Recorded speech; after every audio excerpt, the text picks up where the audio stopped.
ஜெபிப்போம்.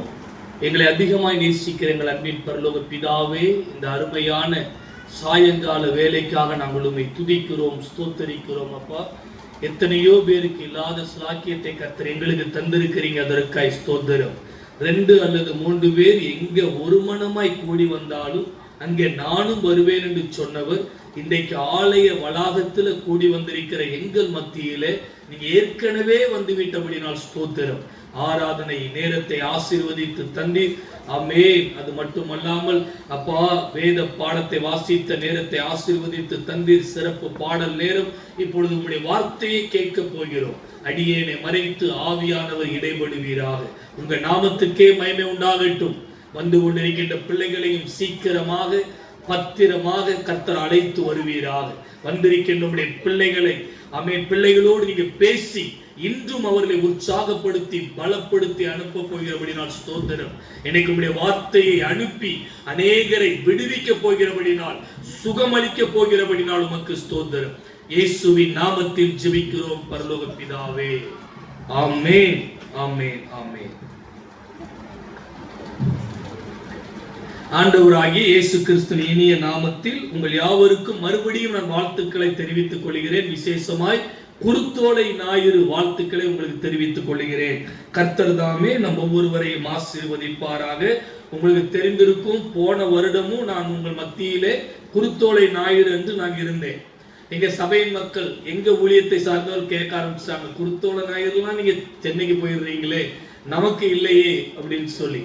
நான் அங்கு இல்லை என்றாலும் கர்த்தருடைய ஊழியம் அங்கு சிறப்பாய் நடந்து கொண்டிருக்கின்றது. விசேஷமாக இப்போ என்னுடைய மனைவி அங்க 2வது ஆராதனை, தெலுங்கு ஆராதனையில பிரசங்கம் பண்ணி கொண்டிருக்கிறாங்க. காலையில தமிழ் ஆராதனை மிகவும் சிறப்பாய் நடந்தது. தமிழ் ஆராதனைக்கு ஏறக்குறைய 60 பேருக்கு மேல் வருகிறார்கள். தெலுங்கு ஆராதனைக்கு ஒரு 40-45 பேர் வருகிறார்கள். கர்த்தருடைய ஊழியத்தை அங்கு ஆரம்பித்து ஏறக்குறைய 4 வருடங்கள் ஆகிறது. என்னுடைய ஊழியங்களுக்காக தொடர்ந்து ஜெபித்துக் கொள்ளுங்கள். நான் காலையிலே சொன்னது மாதிரி, நேற்றும் சொன்ன மாதிரி, என்னுடைய அனுபவ சாட்சியை சுருக்கமாக, ஏன்னா இடையில லைட்டா சொன்னேன், சுருக்கமாக சொல்லி பிறகு இன்று கர்த்தர் தந்த இந்த வேத பகுதியை நாம் தியானிக்க போகிறோம். இன்னைக்கு 2வது வேத பாடமாக நாம் இதை வாசிக்க கேட்டோம். அதிலிருந்து கர்த்தர் இன்னைக்கு உங்களோடு பேசும்படியாக என்னை உணர்த்தினதினாலே அதிலிருந்து நாம் கர்த்தருடைய வசனத்தை தியானிக்க போகிறோம். எத்தனை பேர் உற்சாகமா இருக்கிறீங்க? எல்லாரும் கரங்களை உயர்த்தி ஆண்டவருக்கு ஒரு நன்றி சொல்லிடலாமா? கர்த்தர் இன்றும் பேச போகிறார். நம் தேவன் பேசுகிற தேவன், நம் தேவன் பேசுகிற தேவன் இன்றும் உங்களோடு பேசி உங்களை உற்சாகப்படுத்துவாராக. என்னுடைய பெயர் எல்லாருக்கும் தெரிந்ததுதான், ஜான் ஜெபசீலன். சொந்த ஊர் பண்ணைவேலை புதூர், தூத்துக்குடி மாவட்டத்திலே சாயர்புரம் பக்கத்திலே இருக்கின்றது. என்னுடைய அப்பா பயங்கர குடிகாரர். எனக்கு விவரம் தெரிஞ்ச நாளிலிருந்து எங்க அப்பா குடிக்காம ஒரு நாள் கூட வந்ததை நான் பார்த்ததே கிடையாது. ஞாயிற்றுக்கிழமை கூட ஆராதனைக்கு முதல் மணி அடிக்கிறதுக்கு முன்னாடி எங்க அப்பாவுக்கு சாராயம் மட்டும் எங்க இருக்குன்னு தெரிஞ்சு குடிச்சிட்டு வந்துருவாங்க. டெய்லி குடிதான், ஒரு நாள் கூட குடிக்காம இருந்ததே கிடையாது. நல்ல கவனிங்க. ஒருவேளை உங்க வீடுகள்லையும் கூட குடிகாரங்க இருக்கிறாங்க அப்படின்னா, இன்னைக்கு நான் சொல்ல போகிற சாட்சி உங்க வீட்டில் இருக்கிற குடிகாரர்களை மாற்றும். ஆமென், மாற்றும். அதை மாற்ற வேண்டும் என்றால், அவர்கள் மாற வேண்டும் என்றால், நான் என்ன செய்தேனோ, என்னை ஆவியானவர் எப்படி நடத்தினாரோ அதை நீங்களும் செய்தால் நிச்சயமாய் மாறுவார்கள். உண்மைதானே? எத்தனை பேர் ஆமென் சொல்றீங்க? ஆமென். எங்க அப்பா பெயர் யோவான். ஆனா ஒரு நாள் ஆலயத்துக்கு வந்ததே கிடையாது. எப்பமாவது இந்த அசனம் நடக்கும்போது வருவாங்க. நம்ம சிஎஸ்ஐ திருச்சபைகள் அசனத்துக்கு கொடுக்கிற முக்கியத்துவத்தை நம்ம சரீரத்துக்கு கொடுத்துட்டாங்கன்னா எப்பவுமே எழுப்புதல் வந்திருக்கும்.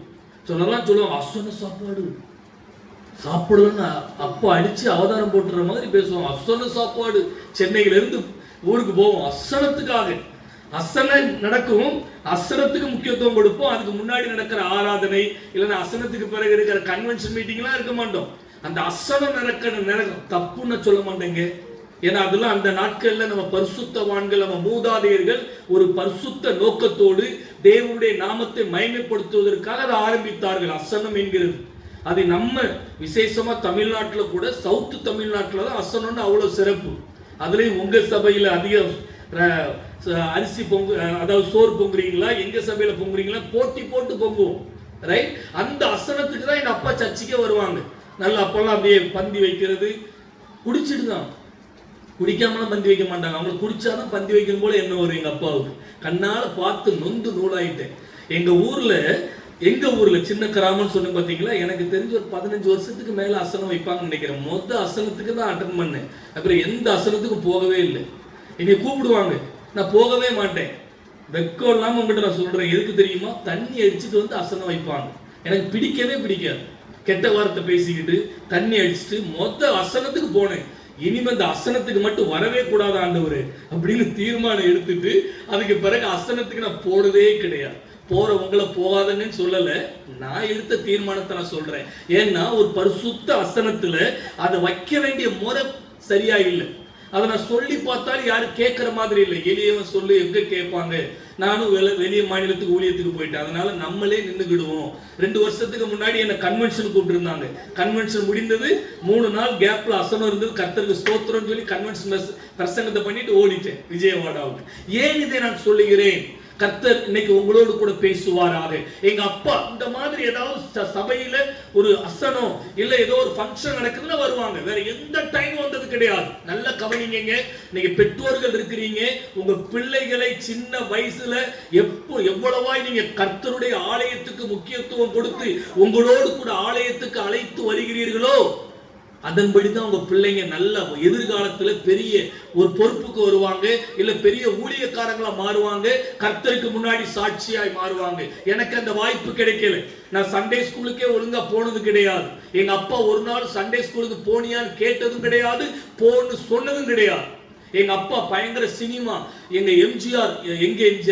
எம்ஜிஆருடைய தீவிர ரசிகர். அவங்க எந்த சினிமா பக்கத்துல சாயர்புரத்துக்கோ ஏரல்லே ஒரு சினிமா தியேட்டர் உண்டு. அப்போ ஏரல் சாயர்புரம், அங்க சினிமா தியேட்டர்ல எம்ஜிஆர் படம் வந்துட்டுனா எங்களை நைட்டு செகண்ட் ஷோ தான் கூட்டு போவாங்க.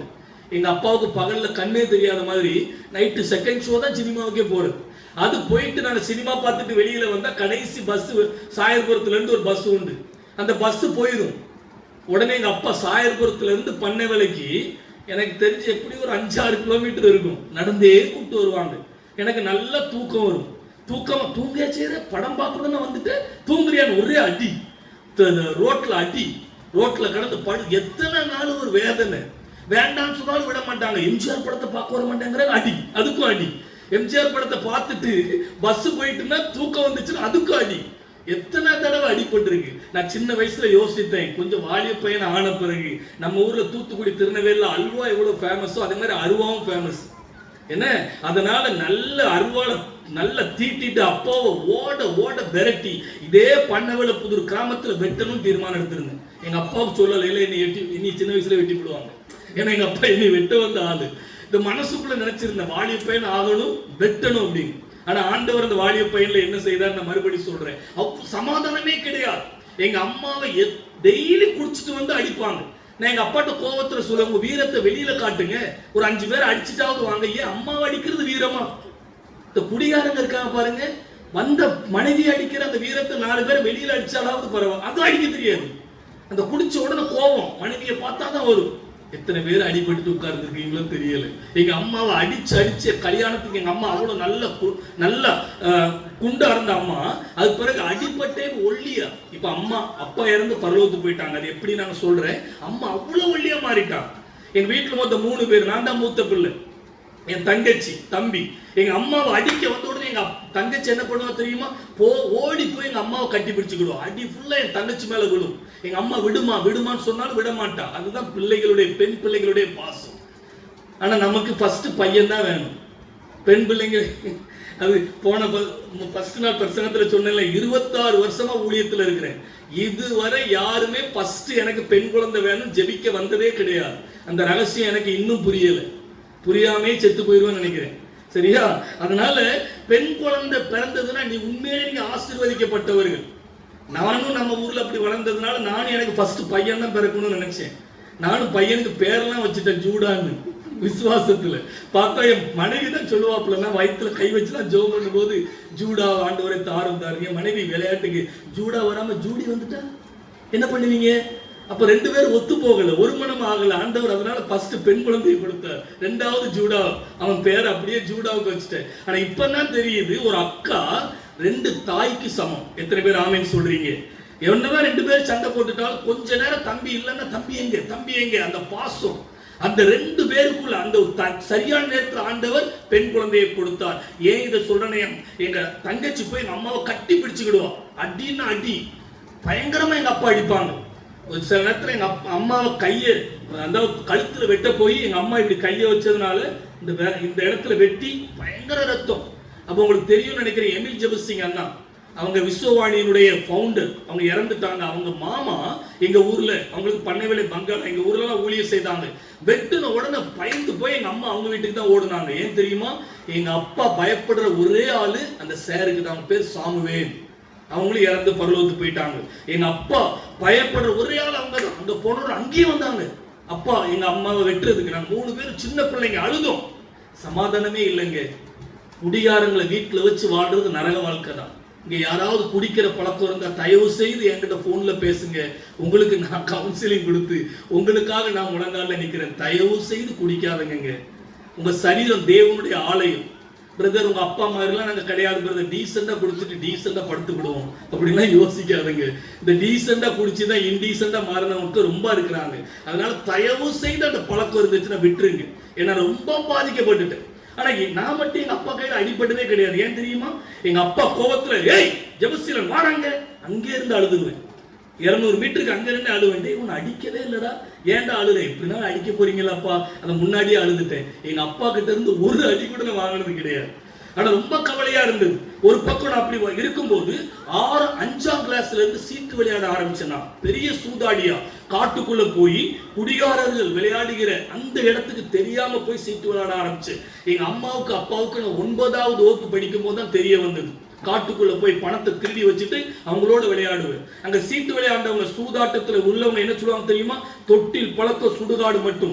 இந்த சின்ன வயசுல இப்படி சீட்டு விளையாடுறத பார்த்ததே, யாரையும் பார்த்தது கிடையாது. உன்னை யாரும் திருத்த முடியாது, நீ பயங்கர சூதாடியா மாறிடுவ அப்படிலாம் சொன்னாங்க. நான் 10th exam first semester first exam எழுதும்போது ரம்மி, எத்தனை பேருக்கு ரம்மி விளையாட தெரியும் தெரியல. ரம்மி வீட்டுல நேர போக்குக்கு விளையாடுறது வேற, காசு வச்சு குடிகாரங்களோட விளையாடுறது அது வேற. ரம்மி விளையாடு, நான் ஃபர்ஸ்ட் செமஸ்டர் படிக்கும் போது ரம்மி விளையாடிக்கிட்டே புக் வச்சுக்கிடுவேன். ஏன்னா ரம்மி எல்லாம் 10 பேர் 12 பேர் விளையாடலாம். பார்த்தீங்கன்னா ஒரு ரவுண்டு வரும், விளையாண்டவங்களுக்கு ஞாபகம் வரும். சரியா? 12 பேர் சீட்டை பார்த்துட்டு வரும்போது நான் நல்லா படிப்பேன். என் பக்கத்துல வரும்போது உடனே சீட்டை பார்த்துக்கிடுவேன், கீழே வச்சுட்டு அதுக்கு பிறகு படிப்பேன். அப்படி படிச்சு ஃபர்ஸ்ட் டெஸ்ட்ல 5 பேர் தான் பாஸ். எங்க கிளாஸ்ல 45 பேர் இருந்த இடத்துல நான் 5வது ஆளு. எல்லா சப்ஜெக்டும் பாஸ். ஒரு பக்கம் சூதாடினாலும் இன்னொரு பக்கம் படிக்க ஆண்டவர் கிருபை பாராட்டினார். ஒரு சம்பவத்தை சொல்றேன். நான் 11வது வகுப்பு படிக்கும் போது ஒரு ராத்திரி சனிக்கிழமை, எங்க கிராமத்துல சனிக்கிழமை வந்துட்டுனா இந்த சூதாடுறவங்க எல்லாம் தூங்க மாட்டோம். தெருவிளக்கு கீழே இருந்து சீட்டு விளையாடுவோம். ஏன்னா அடுத்த நாள் ஹாலிடே. நான் தான் சர்ச்சைக்கு போக மாட்டேனே. சூதாடுற இடத்துல இருந்து சூதாட்டத்துல ஈடுபடுற பழக்கம் உண்டு. ஒரு நாள் அப்படி விளையாடிட்டு இருக்கும்போது எங்க அப்பா வீட்டுக்கு போயிருக்கிறாங்க. பயங்கர குடி. போயிட்டு ஜெபசீலனை எங்க அப்படின்னு கேட்டா எங்க அம்மா, பெண் தாய்மார்கள் அதிகமா போய் சொல்றது பிள்ளைங்க காரியத்துலதான்.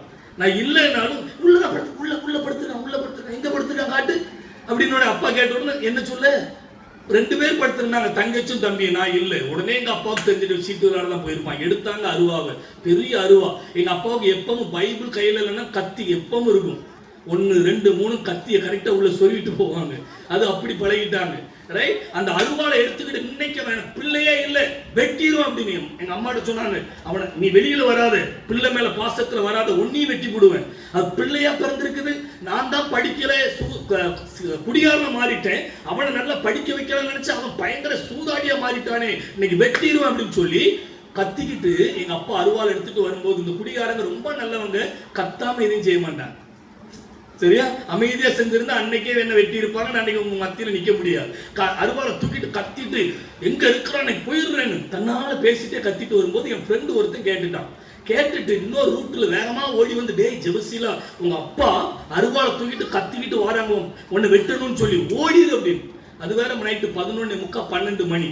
நம்ம ஊர்ல தான் சொல்லி வச்சிருக்காங்களா 12 மணிக்கு தான் பேய் வரும்னு. எவன் சொன்னாலும் தெரியல. அவனுக்கு தலையில சரி 12 மணிக்கு தான் பேய் வருமா, மற்ற நேரத்துலலாம் 5 ஸ்டார் ஹோட்டலில் ரெஸ்ட் எடுக்குமான்னு தெரியல. அப்போ எனக்கு சீட்டு விளையாட என்கிட்ட வந்து சொல்றாங்க ஃப்ரெண்டு வந்து சொல்லிட்டு, டே உங்க அப்பா வெட்ட வராத ஓடிடு. சீட்டை போட்டுட்டு ஓடலாம் பார்த்தா ஃபுல்லா இருட்டா இருக்குது. எங்க ஓட? ஒரு பக்கம் வெட்ட வர்ற அப்பாவுக்கு பயம், இன்னொரு பக்கம் 12 மணிக்கு வர்ற பேய்க்கு பயம். உடனே ஓடி போய் எனக்கு தெருவில் ஒரு பிரதர் படுத்திருந்தாரு திண்ணையில. இப்பெல்லாம் திண்ணை கொஞ்சம் இல்ல, எல்லாமே திண்ணையே இல்லாம போயிட்டோம். திண்ணையில படுத்திருந்த அன்னைக்கிட்டான்னா, நான் அந்த பக்கம் படுத்துக்கிறேன், போர்வையை போட்டு மூடிக்கிடுங்க, ஒருவேளை எங்க அப்பா வந்து ஜெபசீலன் எங்கேன்னு கேட்டா ஏதோ நீங்க உங்க மனசுல படுறத சொல்லிருங்கண்ணா. அதே மாதிரி எங்க அப்பா சீட்டு விளையாட இடத்துக்கு போனாங்க. எல்லாரும் சொன்னாங்க பையன் ஓடிட்டாங்க. எங்க அப்பாவுக்கு தெரியும் நான் பெரிய பயந்தாங்குழின்னு, இவன் எங்கேயும் போயிருக்க மாட்டான், இங்க எங்கேயோ தான் இருக்கிறான்னு சொல்லி கரெக்டா அந்த அண்ணன் படுத்துக்கிறது தட்டுறாங்க. நல்ல வேலை இந்த பக்கம் நான் படுத்திருந்தேன், அன்னைக்கு வெட்டு 1 துண்டு 2 தான். அந்த பக்கம் படுத்திருந்தேன். தட்டிட்டு என் பையனை பாத்தியாயான்னு கேட்டாங்க. அவங்க சொன்னாங்க, அண்ணா யோவானே உங்க பையன் வந்தான், இந்த தெருவழியா தான் ஓடுனான் அப்படின்னு. நல்ல எங்க அப்பா போதையில இருந்ததுனால அந்த பக்கம் படுத்திருக்கிறது யாருன்னு கேட்கல. கேட்டிருந்தா அங்க நின்று கத்துனாங்க அருவாளை வச்சுக்கிட்டு, எனக்கு பிள்ளையா பிறந்திருக்குது, இன்னைக்கு மட்டும் என் கையில கிடைச்சா வெட்டு 1 துண்டு 2 தான். அவனை பாக்குறேன், எங்க போயிருக்கான்னு பாக்குறேன், கோபத்துல கத்திட்டு போயிட்டாங்க. அடுத்த நாள் காலையில போனேன். குடிக்காம இருக்கும்போது குடியாரங்கள மாதிரி நல்லவங்க யாரும் கிடையாது. எங்க அப்பாட்ட போய், அப்பா உங்க பிள்ளைலாப்பா, இனிமேன விளையாட மாட்டேன்ப்பா, என்ன ஒரு தடவை மன்னிச்சிருங்கப்பான்னு சொல்லி எங்க அப்பா மன்னிச்சுட்டாங்க. பிறகு பழைய பூடி கதவை திரடின்னு அந்த சூதாட்ட பழக்கம் மறுபடியும் தொடர்ந்தது. சீக்கிரமா சொல்றேன், நான் பிஎஸ்சி கெமிஸ்ட்ரி ஃபர்ஸ்ட் இயர் படிக்கும் போது 3வது மாதம் ஒரு நாள், அதாவது 2000வது வருடம் மார்ச் மாதத்துல ஒரு நாள் எங்க திருச்சபைக்கு எங்க உபதேசியார் வரல. எங்க உபதேசியார் யாருன்னா எங்க பெரியப்பா தான். கிராமத்துல நம்ம எல்லாருக்கும் தெரியுமே, ஐயர்வாடும் நம்ம மாமாவா தான் இருப்பாங்க, உபதேசியார் நம்ம சித்தப்பாவா இருப்பாங்க, அங்க இருக்கிற விசுவாசிகள் எல்லாம் நம்ம சொக்காரங்களா இருப்பாங்க. நம்மளே கூடி பாட்டு பாடி சண்டையும் போட்டுக்கிடுவோம், சேர்ந்து சாப்பாடும் சாப்பிட்டுக்கிடுவோம். எங்க பெரியப்பா தான் உபதேசியார். அப்ப எங்க பெரியப்பா அன்னைக்கு வரல. அப்ப நான் பிஎஸ்சி கெமிஸ்ட்ரி படிக்கிறேன். எங்க சர்ச்சில் நான் தான் கோயில் குட்டியார். அப்ப எனக்கு 50 ரூபா சம்பளம். ரட்சிக்கப்படாம கோயில் குட்டியார் வேலையை செய்தது நான். கோயில் குட்டியாருக்கெல்லாம் ரட்சிக்கப்படுமா நீங்க கேட்பீங்க. இப்ப எனக்கு அன்னைக்கு அப்படி செஞ்சுட்டமே கவலையா இருக்கு. அப்போ 50 ரூபா சம்பளம். எங்க ஊர்ல அப்ப எங்க ஒரு அண்ணனுக்கு தான் தனியா ஜெபம் பண்ண தெரியும். உங்களுக்கு ஞாபகம் இருக்கும்னு நினைக்கிறேன், நம்ம ஊர்ல அந்த சவுத் தமிழ்நாட்டுல எப்படின்னா டெய்லி ஜெப புஸ்தகத்தை பார்த்து தான் ஜெபம் நடக்கும். ஆனா வேலைக்கிழமை மட்டும் 4 பாட்டு பாடுவாங்க. பாட்டு பாடிட்டு ஒரு வேத பகுதியை வாசித்துட்டு தனியா ஜெபம் பண்ணுவாங்க. அது உங்க சர்ச்சில் எப்படி இருக்கும்னு நினைக்கிறேன். ஞாயிற்றுக்கிழமையும் தனியா ஜெபம் பண்ணுவாங்க. வேற எல்லா நாளும் ஜெப புஸ்தகத்தை வாசித்து ஜெபத்தை முடிச்சிடலாம். அன்னைக்கு வேலைக்கிழமை நான் அண்ணங்கிட்ட சொன்னேன், அண்ணா நீங்க மட்டும்தான் உங்களுக்கு தனி ஜெபம் தெரியும், நீங்க ஜெபம் மட்டும் பண்ணுங்க, வேற எல்லாம் நான் முடிச்சிடுறேன், 4 பாட்டு பாடுறேன், வேத பகுதி வாசிக்கிறேன், ஜெபம் மட்டும் நீங்க பண்ணுங்க.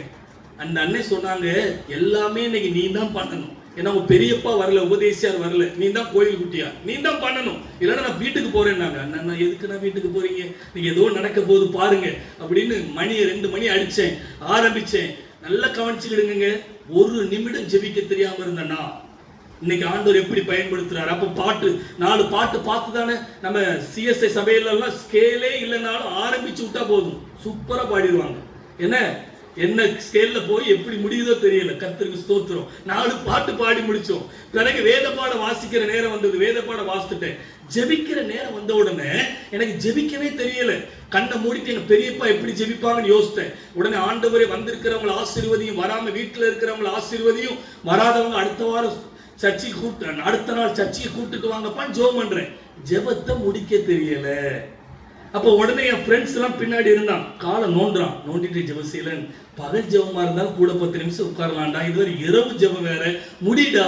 நான் உடனே திரும்பிட்டு, முடிக்க தெரிஞ்சாதான் அப்பவே முடிச்சிருப்பேன்டா, எனக்கு எப்படி முடிக்கணும்னு தெரியல. பரலோகத்துல கொஞ்ச நேரம் அமைதியா இருந்த மாதிரி எல்லாம் அமைதி. எங்க தாய்மார்கள் எல்லாம் நல்லா ஜெபம் பண்ணிக்கிட்டே இருக்கிறாங்க. அப்ப முடிக்கல. எனக்கு என்ன பண்ணணும்னே தெரியல, என்ன சொல்லணும். உடனே பின்னாடி இருந்த ஒருத்தன் என் ஃப்ரெண்டு ஆமென் அப்படின்னா, உடனே ஜெப புஸ்தகம் திறந்திருந்த நம்முடைய கர்த்தராகிய இயேசு கிறிஸ்துவின் கிருபையும் பார்த்துதான் வாசித்தேன், பிதாவாகிய தேவனுடைய அன்பு பரிசுத்த ஆவியானவருடைய ஐக்கியமும் நம் அனைவரோடும் இருப்பதாக எல்லாம் சொல்லி முடிச்ச உடனே பெண்களுக்கு, தாய்மார்களுக்கு என்ன சந்தோஷம். ஜெபசீலன் ஒரு ரட்சிப்புக்காக நான் ஜெபம் பண்ணடா, எவ்வளவு அருமையா ஆராதனை நடத்தினேன். அவங்க சொல்லும் போது எனக்கு சந்தோஷமே இல்லை. ஏன்னா இந்த ஃப்ரெண்ட்ஸ் எல்லாம் போக மாட்டேங்கிறான். 4-5 பேர் இன்னைக்கு ஏதோ இருக்குது, இவங்க பாராட்டுற பாராட்ட காட்டில் இப்ப ஏதோ நடக்க போகுது அப்படின்னு அவங்க எல்லாம் பாராட்டிட்டு எல்லா பெண்களும் போயிட்டாங்க. நான் தானே சர்ச்சை கூட்டிட்டு வரணும். இந்த 4-5 பேர் என் பக்கத்துல வந்துட்டு என்ன கேட்டாங்க தெரியுமா? பிஎஸ்சி கெமிஸ்ட்ரி படிக்கிற 1 நிமிடம் ஜோமன தெரியலையான்னு கிண்டல் பண்ணாங்க. நான் உடனே கேட்டேன், டேய் அந்த அண்ணன்கிட்ட கேட்ட பிறகு உங்ககிட்ட எல்லாம் கேட்டேன்ல, இங்க யாருமே நடத்த முன் வரல, நான் தான் நடத்தினேன், எனக்கு ஜெபிக்க தெரியாது சொன்னேன், யாரும் கேட்கல, அப்ப நீங்களாம் நடத்திருக்கலாம்ல, அதெல்லாம் தெரியாதுடா. பிஎஸ்சி கெமிஸ்ட்ரி படிக்கிற 1 நிமிஷம் ஜோமன தெரியல கிண்டல் பண்ணிட்டு போயிட்டாங்க. போன பிறகு சர்ச்சையை பூட்டுறைக்கு முன்னாடி நான் அழுத ஆண்டவர்கிட்ட ஒரு 2 காரியம் கேட்டேன். 1, வாழ்ந்தான் இந்த வாலிபர்கள் மத்தியில் என்ன சாட்சியா எடுத்து பயன்படுத்தும், இல்லைன்னா செத்து போறேன். அதுல செத்து போற அளவுக்கு என்ன பிரதர் நடந்துச்சு இப்ப கேட்கலாம். ஆனா அன்னைக்கு என் கர்த்தர் என்னை மாற்ற சித்தம் வைத்திருந்ததால் நான் அந்த வார்த்தையை சொன்னேன். கரங்களை உயர்த்தி ஒரு அல்லேலூயா சொல்லலாமா? ஆமென். 1 என்னை மாற்றி இந்த வாலிபர் மத்தியில பயன்படுத்தும், இல்லைன்னா செத்து போறேன். இந்த வேலைக்கிழமை நடக்குது, இந்த சனிக்கிழமை அந்த வேலைக்கிழமையில இருந்தே நல்லா எனக்கு சினிமா பயங்கரமா பார்ப்பேன். ஒரே நாள்ல 4 சினிமாலாம் பார்த்துருக்கேன். தூத்துக்குடியில நான் ஏறாத தியேட்டரே கிடையாது, திருநெல்வேலியில போகாத தியேட்டரே கிடையாது. ஒரு தடவை தூத்துக்குடிக்கு வந்துட்டு காலையில 6 மணிக்கு வந்தா நைட்டு 11 மணிக்கு தான் வீட்டுக்கு போவேன். அப்படி படம் பார்ப்பேன். ஆண்டவர் இந்த ஜெபத்தை பண்ணின பிறகு எனக்கு சினிமா பார்க்க வெறுப்பு வந்துச்சு. கெட்ட வார்த்தை பயங்கரமா பேசுவேன். எப்படி பிரதன்னு கேட்காதுன்னு இப்ப பேசி காட்ட முடியாது. ஆமா, பயங்கரமா ஒரு வாக்கியத்துல 4 கெட்ட வார்த்தை இருக்கும். அவ்வளவு பச்சை பச்சையா பேசுவேன். அந்த இதை ஆண்டவர் கொஞ்சம் கொஞ்சமா நிறுத்த வைத்தார். சூதாட்டத்துக்கு போக விருப்பமே இல்லை. ஒவ்வொரு காரியத்தை ஆண்டவர் அப்படியே கொஞ்சம் கொஞ்சம் மாட்டினார். வேலைக்கிழமை, சனிக்கிழமை, திங்கள், செவ்வாய். அடுத்து என்ன நடக்கு தெரியுமா? அந்த ஒரு 10 நாளுக்குள்ள, அதாவது வியாழக்கிழமை இந்த சம்பவம் நடந்திருக்கு. ஒரு சனி போய் அடுத்த சனி திறப்பின் வாசல் ஜெபம் 4 மாவடியில. எங்க ஊர்ல இருந்து டெய்லி ஒரு வாகன மாசத்துக்கு ஒருக்கா ஒரு வாகனத்துல போவாங்க, வேன்ல போவாங்க. நான் இதுவரை அங்க போனதே கிடையாது. ஆனா அன்னைக்கு எங்க கூப்பிட்டுட்டு போற ஒரு அண்ணன் கிட்ட போய், அண்ணா நானும் வர்றேன்னா என்னை கூப்பிட்டுட்டு போங்க, 15 ரூபா தான் காசு, என்கிட்ட 15 ரூபா இல்ல. உடனே அந்த அண்ணன், வா தம்பி நான் கூப்பிட்டுட்டு போறேன். வரவே இப்ப வரைக்கும் நீ எத்தனையோ தடவை உன்னை கூப்பிட்டு இருக்கிற, நீ வரல, இன்னைக்கு நீயா வந்து வாரேன்னு சொல்ற, வான்னு கூப்பிட்டு போனாங்க. பைபிள் எடுத்துட்டு போனேன். அன்னைக்கு மோகன் பண்ண பிரசங்கம் எனக்கே பண்ண மாதிரி இருந்துச்சு. அழுதுகிட்டே பிரசங்கத்தை கேட்டேன். நல்லா கவனிங்க, உங்க குடும்பத்துல வாலிப பிள்ளைங்க 19 வயசுல ரட்சிக்கப்பட்டேன். அழுதுகிட்டே ஏசப்பா, அந்த மோகன் சிலாஸ் முகத்துல ஏசப்பா முகத்தை பார்த்தேன். அப்ப எனக்கு ஒரு எண்ணம், மோகன்சி அண்ணனே இவ்வளவு அழகா இருக்காங்கன்னா ஏசப்பா இவ்வளவு அழகா இருப்பார் அப்படின்னு சொல்லி அப்படியே எண்ணங்கள் வருது. அழுறேன். அன்னைக்கு பிரசங்கமே என் பாவெல்லாம் மன்னிக்கப்படணுங்கிற மாதிரி பிரசங்கம். அன்னைக்கு நல்லா ஜெபம் பண்ணிட்டு ஆண்டவர்கிட்ட சொன்னேன், ஆண்டவரே நான் ஒரு நாள் அதிகாலையில் எழுந்து ஜெபித்தது கிடையாது, நீங்க அதிகாலையில் என்னை எழுப்பி விட்டா நாளைக்கு அதிகாலையில நான் ஜெபம் பண்ணுவேன் ஆண்டவரேன்னு சொல்லி தீர்மானம் எடுத்தேன். அது 25ஆம் தேதி 3வது மாதம் 2000வது வருடம். அடுத்த நாள் ஞாயிற்றுக்கிழமை 26ஆம் தேதி 3வது மாதம் 2000வது வருடம் 4:30 மணிக்குங்க யாரையும் தொடையில தட்டுற மாதிரி இருந்தது. 4:30 மணி தொடையில அழகா தட்டுறதை உணர்ந்தேன். எழுப்பி பார்த்தா யாருமே இல்லைங்க. அப்பதான் எனக்கு யோசனை வந்தது, நேற்று நான் மீட்டிங்ல இருக்கும்போது, அதே மாதிரி முந்தின ராத்திரி சனிக்கிழமை ராத்திரியும் ஜெபம் பண்ணும்போது, ஆண்டவரே நீ எழுப்பி விடும் ஜெபிப்பேன் என்று சொன்னேன் அல்லவா, இயேசுவே எழுப்பி விட்டிருக்கிறார் சொல்லி முகத்தை கழுவிட்டு நான் படுத்திருந்த கட்டல் பக்கத்திலேயே நேரு முழங்கால் போட்டு ஜெபம் பண்ணேன். நல்லா கவனிங்க, அதுதான் நான் சொல்றேன். நம்ம சிஎஸ்ஐ சபையில அங்கத்தினர்களாக இருந்தாலும் ரட்சிப்பு என்பது that's a personal encounter with our Lord Jesus Christ. If you don't have that experience, you have to have that. ஆமென். ஒருவேளை அந்த அனுபவம் இல்லைன்னா நீங்க பெறணும். பிறந்ததுல இருந்தே நான் ஆலயத்துக்கு போறேன், செல்லாது. நீங்க தனிப்பட்ட ஒரு ரட்சிப்பின் அனுபவத்துக்குள்ள வரணும். அது எப்படி நடந்துச்சு தெரியுமா? நான் நேரு முழங்கால போட்டு அழுறேன். அழுக மட்டும்தான் எனக்கு எப்படி ஜெபம் பண்ணணும்னு தெரியல. ஒரு ஸ்கிரீன்ல ஒரு சினிமா பார்க்கும்போது எப்படி ஸ்கிரீன்ல பார்த்தோம் அந்த மாதிரி பாவம்லாம் ஒண்ணு ஒண்ணா பார்க்குறேன், அழுறேன், அறிக்கை செய்கிறேன். ஆண்டவரே நான் இனிமே சூதாட்டத்துக்கு போக மாட்டேன், ஆண்டவரே நான் சினிமா பார்க்க மாட்டேன், கெட்ட வார்த்தை பேச மாட்டேன், பொய் சொல்ல மாட்டேன். ஒவ்வொரு பாவமா வர அம்மா அப்பாவை கீழ்ப்படிவேன், சபைக்கு ஒழுங்கா போவேன், பைபிள் வாசிப்பேன், ஜெபம் பண்ணுவேன், எல்லாம் அழுது ஜெபம் பண்றேன். அழுது ஜெபம் பண்ணிக்கிட்டே இருக்கிறேன். ஜெபம் பண்ணிட்டு கொஞ்சம் எல்லா பாவமும் அப்படியே அறிக்கை செய்த பிறகு உடனே எனக்கு ஒரு தரிசனம் கொடுக்கப்படுது. எல்லாரும் நல்லா கவனிங்க, இது மிக முக்கியமான தரிசனம். ஒரு தடவை நான் ஜெர்மனிக்கு ஊழியத்துக்கு போயிருந்தேன். என்னுடைய சாட்சியை சுருக்கமா சொன்னேன். என் சாட்சியை கேட்டுட்டு ஜெர்மனில இருந்து ஒரு பிரதர் இத்தாலியில இருக்கிற அவங்க அக்காளுக்கு போன் பண்ணி சொன்னாங்க. அடுத்த நாளே இத்தாலியில இருந்து ஃப்ளைட் பண்ணி என் சாட்சியை கேட்பதற்காக அந்த சகோதரியை பக்கத்துல வந்து உட்கார்ந்து, பாஸ்டர் பிரதர் மறுபடியும் சொல்ல மாட்டீங்களான்னு கேட்டுட்டு போனாங்க. அந்த அளவுக்கு நான் எங்க சொன்னாலும் ஒரு பெரிய தாக்கத்தை ஏற்படுத்தக்கூடிய ஒரு சாட்சி. இது உண்மைதானான்னு கேட்டாங்க. உண்மையைத்தானே நாங்க சொல்லுவோம்னு அவங்களுக்கு புரியல. ஏன்னா அவங்க வாழ்க்கையில் அப்படிப்பட்ட சாட்சியே கிடையாது. என்ன நடந்தது தெரியுமா? எல்லா பாவங்களையும் அறிக்கை செய்த உடனே கண்ணை மூடிட்டு இருக்கிறேன். ஒரு தரிசனம் எனக்கு கொடுக்கப்பட்டது. ஆண்டவராய் இயேசு கிறிஸ்துவின் சிலுவை கல்வாரி காட்சியை பார்த்தேன். இயேசப்பா தொங்கிக் கொண்டிருக்கிறத பார்த்தேன். பரிசுத்த ஆவியானவர் இந்த இருதய பகுதியிலிருந்து புறாவை போல, இயேசப்பாவோட இருதயத்திலிருந்து புறாவாக பறந்து அப்படியே சரீரத்திற்குள் போவதை பார்த்தேன், உணர்ந்தேன், அனுபவித்தேன். கரங்களை உயர்த்தி ஆண்டவருக்கு நன்றி சொல்லலாமா? ஆமென். அந்த தரிசனத்தை பார்த்த உடனே எனக்கு ரொம்ப சந்தோஷம். பரிசுத்த ஆவியானவர் இயேசு கிறிஸ்துவின் பாவத்தை மன்னித்து விட்டார் என்று சொல்லி உடனடியாக எனக்கு ஒரு எண்ணம் வந்தது. ஆண்டவரே, நான் ஒருவேளை செத்து இந்த உலகத்துல செத்து பரலோகத்துக்கு வரணும்னா என் பேர் ஜீவ புஸ்தகத்துல எழுதப்படணுமே.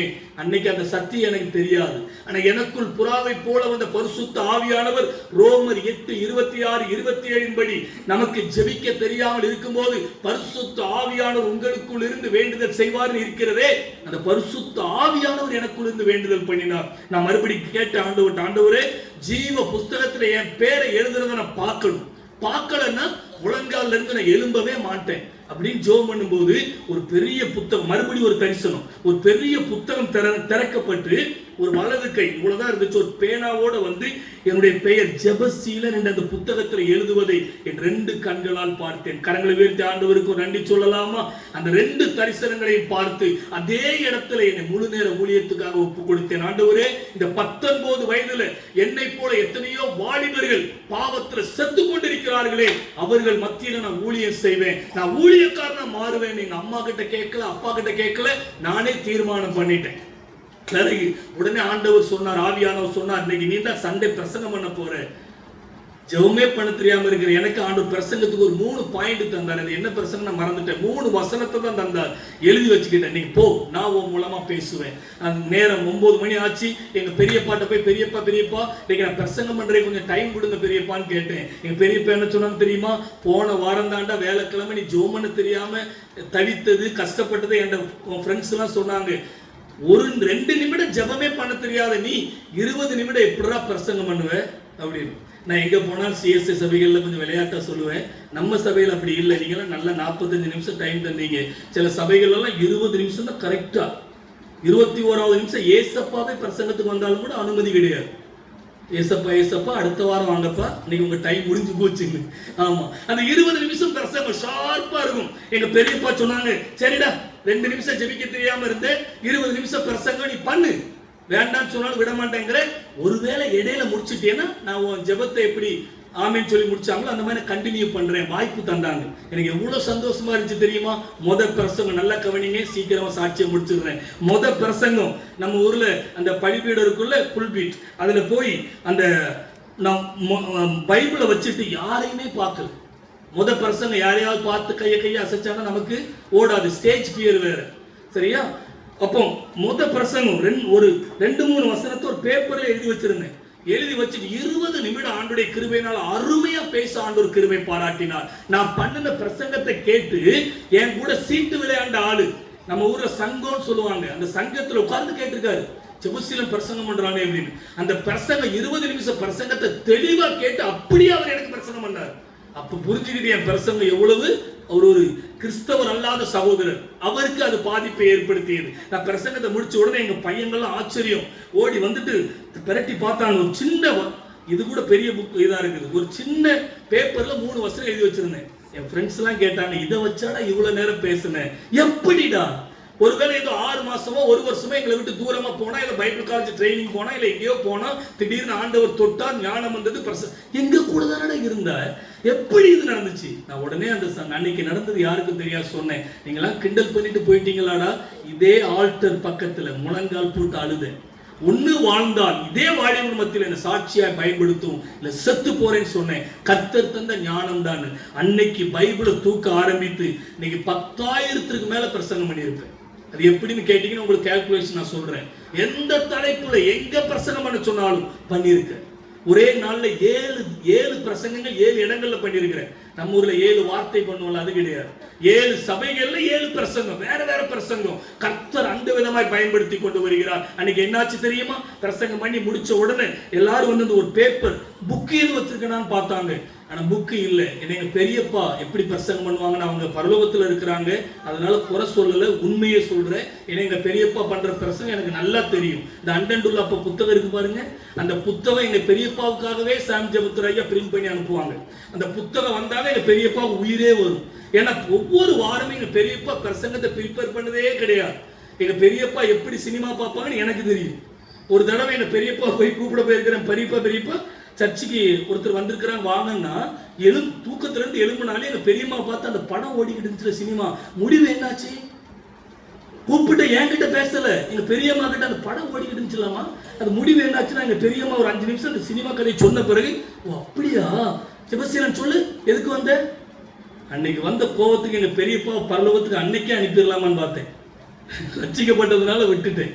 அப்படி ஒரு நாள் ஆயத்தப்படவே கிடையாது. ஆனா அண்டண்டுள்ள அப்ப புத்தகத்தை உள்ள வச்சுட்டு வாசித்தா யாருமே எங்க பெரியப்பா புத்தகத்தை வாசித்து பிரசங்கம் வாசிக்கிறான்னு சொல்ல முடியாது. அது ஒரு கிருபை. வாசிக்கிறது தெரியாது, அருமையா பிரசங்கம் மாதிரி பண்ணுவாங்க. ஆனா அண்டண்டுள்ள அப்பத்துல இருக்கிற அந்த 3 பாயிண்ட் கரெக்டா எங்க பெரியப்பா ஒரு எழுத்து விடாம கரெக்டா 20 நிமிஷம் அருமையா பண்ணுவாங்க. அவங்களை குறை சொல்லல, உயிரோடு இருந்தாலும் எங்க பெரியப்பா கேட்டான்னு சொல்லுவேன், பெரியப்பா உண்மையை தானே சொல்றேன், சும்மா பேர உங்களுக்கு என்ன கோபம் வருதுன்னு கேட்டிருப்பேன். அதனால என் ஃப்ரெண்ட்ஸ் என்ன நினைச்சாங்கன்னா, நானும் அந்த மாதிரி புக்கை எடுத்து வாசித்துட்டேன்னு சொல்லி ஒண்ணுமே இல்லை. அன்னைக்கு பைபிளை தூக்கி ஊழியம் செய்ய ஆரம்பித்தேன். பிஎஸ்சி கெமிஸ்ட்ரி சாயர்புரம் போப்ஸ் காலேஜில் படித்தேன். நான் ரட்சிக்கப்பட்ட பிறகு எங்க போப்ஸ் காலேஜில் சேப்பல் உண்டு. சேப்பல்ல அதிக பிரசங்கம் பண்ணது நான் தான்.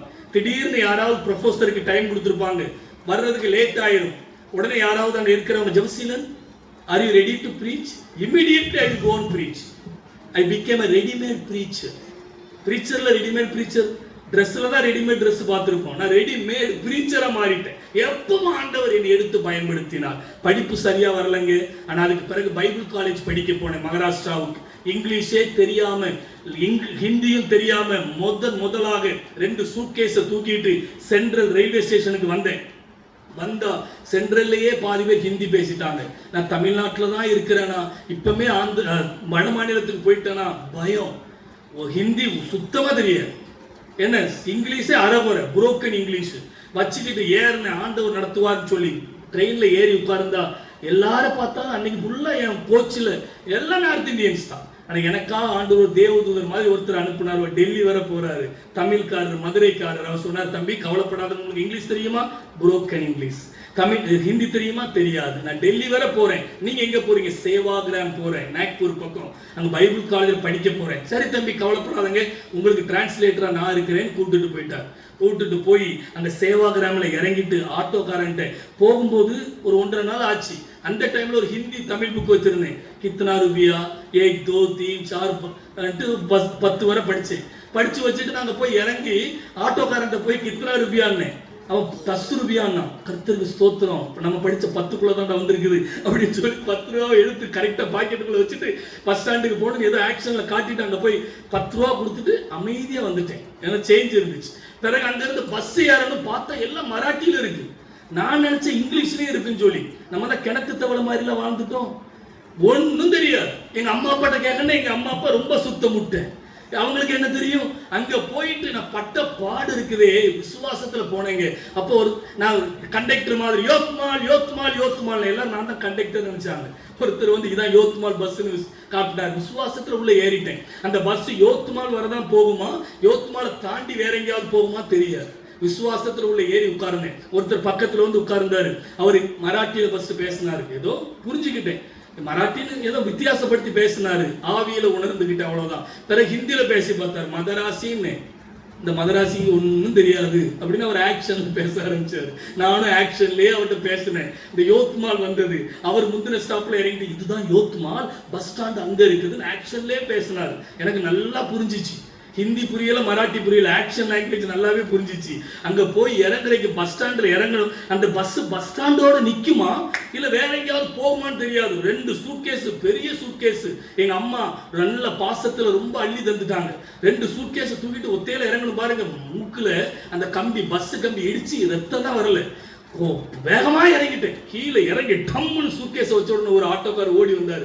எங்க போகணும் அப்படின்னு ஹிந்தியில கேட்டார். ஹிந்தியோ மராட்டிலே கேட்டார். நான் ஒரு ப்ராஸ்பெக்டஸ் என் கையில வச்சிருந்தேன். உள்ள போய் ஏறி வந்துட்டு இந்த இடத்துக்கு போகணும் காட்டிட்டேன். அவர் ஓகேன்னு கூட்டு போயிட்டார். அங்க போய் கித்தனா ரூபியான்னு கேட்டேன். 15 ரூபியான்ட்டாரு. நான் படிச்சது 10 தான். ஆண்டவரே 15 ரூபாய் எவ்வளோடா இது அப்படின்னு சொல்லி அந்த புக்கு நல்ல வேலை மேலே இருந்துச்சு. திருப்பி பார்த்தா 15 ரூபா. ஓகே 15 ரூபா. டக்குன்னு 50 ரூபா கொடுத்தேன். சேஞ்சு தாங்கன்னு கேட்கல. கேட்க தெரியாது. இப்போ அடிக்கப்பட கொண்டு போகிற ஆட்டுக்குட்டியை போல அப்படியே நின்று அவராக பார்த்து 35 ரூபா தந்தாரு. வாங்கிட்டு உள்ள போனா வாட்ச்மேன் ஹிந்தியில தான் பேசுறாரு. போச்சுடா என்னென்னமோ சொன்னார். கையெழுத்தை போட்டேன். போட்டுட்டு உள்ள போனா 2 நாளா எனக்கு ஒன்றும் ஓடலை. செத்து போன மாதிரி போயிட்டு இருக்கிறேன். உள்ள போனா ஒரு மேடம் வந்தாங்க. மேடம் வந்த உடனே வேர் ஆர் யூ ஃப்ரம் அப்படின்னாங்க. ஐ எம் ஃப்ரம் தமிழ்நாடுன்னு. உடனே தமிழ்ல பேசினாங்க. அப்பதான் உயிரே வந்துச்சு.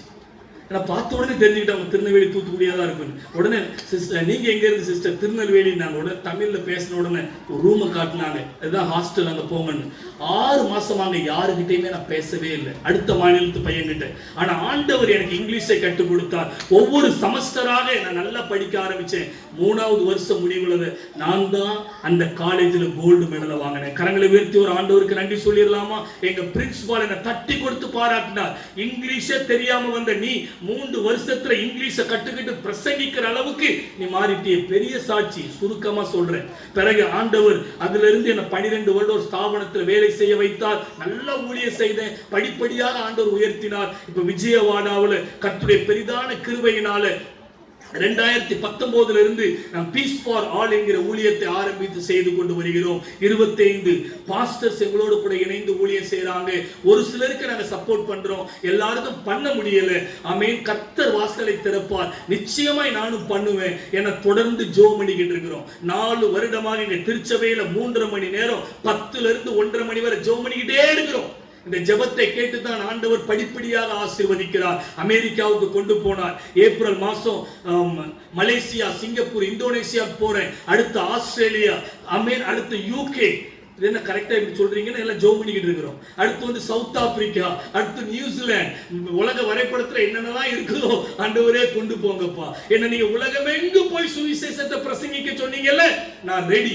ஜெபத்தை ஆண்டவர் கேட்டு ஆங்காங்கே கொண்டு போகிறார். ஊழியம் சிறப்பாய் நடக்கிறது. ஆனா பைனான்சியலி கர்த்தர் ஆசீர்வதிக்கும் போது அந்த ஊழியம் அப்படியே நடக்குதுங்க. இன்னைக்கு வர தனிப்பட்ட விதத்துல யார்கிட்டையும் போய் நான் காணிக்க கேட்டதும் கிடையாது.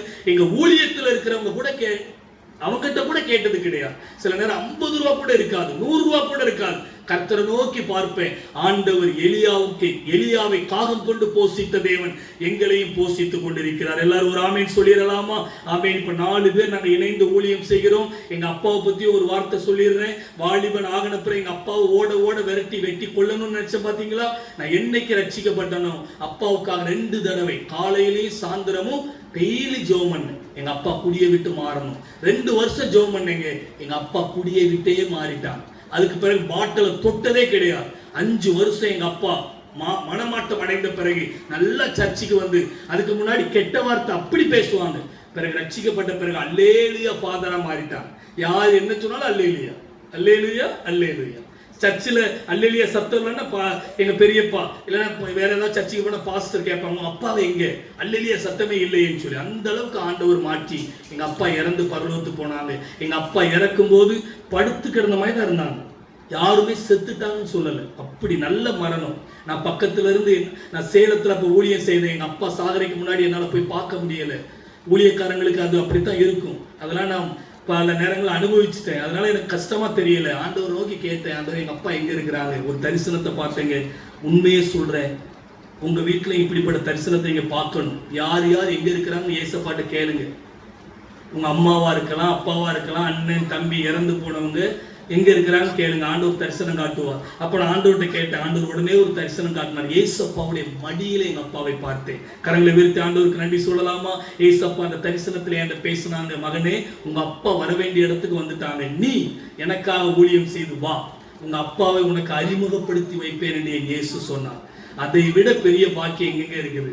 அதுக்கு பிறகு அம்மா ரட்சிக்கப்பட்டாங்க, தங்கச்சி ரட்சிக்கப்பட்டா, இப்ப தம்பி ரட்சிக்கப்பட்டுட்டான். குடும்பமாக ஒரு பெரிய மாற்றம். இங்க பார்த்தா நான், என் மனைவி, என் பிள்ளைங்க 2 பேருமே முழு நேர ஊழியம் தான்.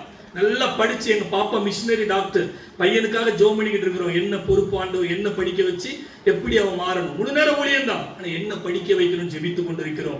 எல்லாம் என் குடும்பத்துக்காக ஜோம் பண்ணுங்க.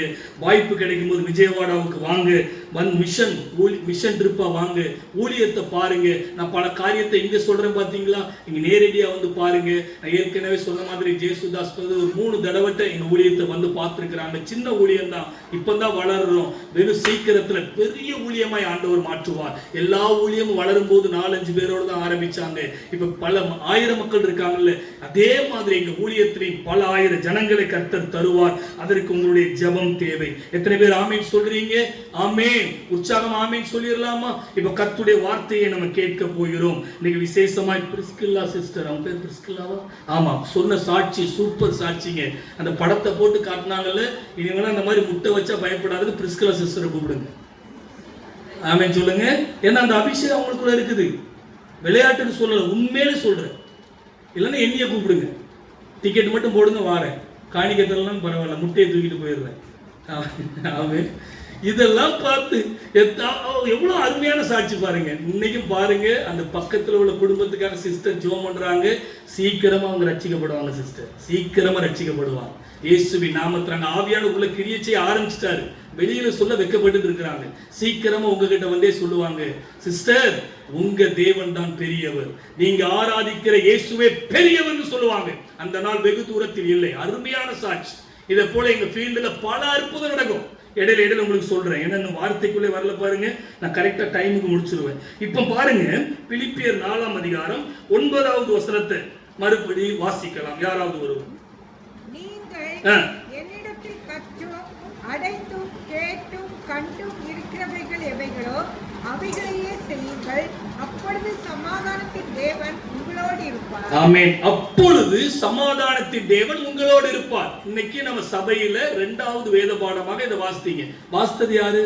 இருக்கிறீங்களாங்க? Thank you sister. கர்த்தர் உங்களை ஆசீர்வதிப்பாராக. உங்களுக்காகவே நீ வாசித்ததுனால இன்னைக்கு ஆண்டவர் இதுல இருந்து பிரசங்கம் பண்ணுகிறார். நான் ஆண்டவர்கிட்ட கேட்டேன், இன்னைக்கு என்ன பிரசங்கம் பண்ணணும்னு சொல்லி பிலிப்பியர் ஆண்டவர் காட்டினார். எனக்கு ரொம்ப சந்தோஷம்.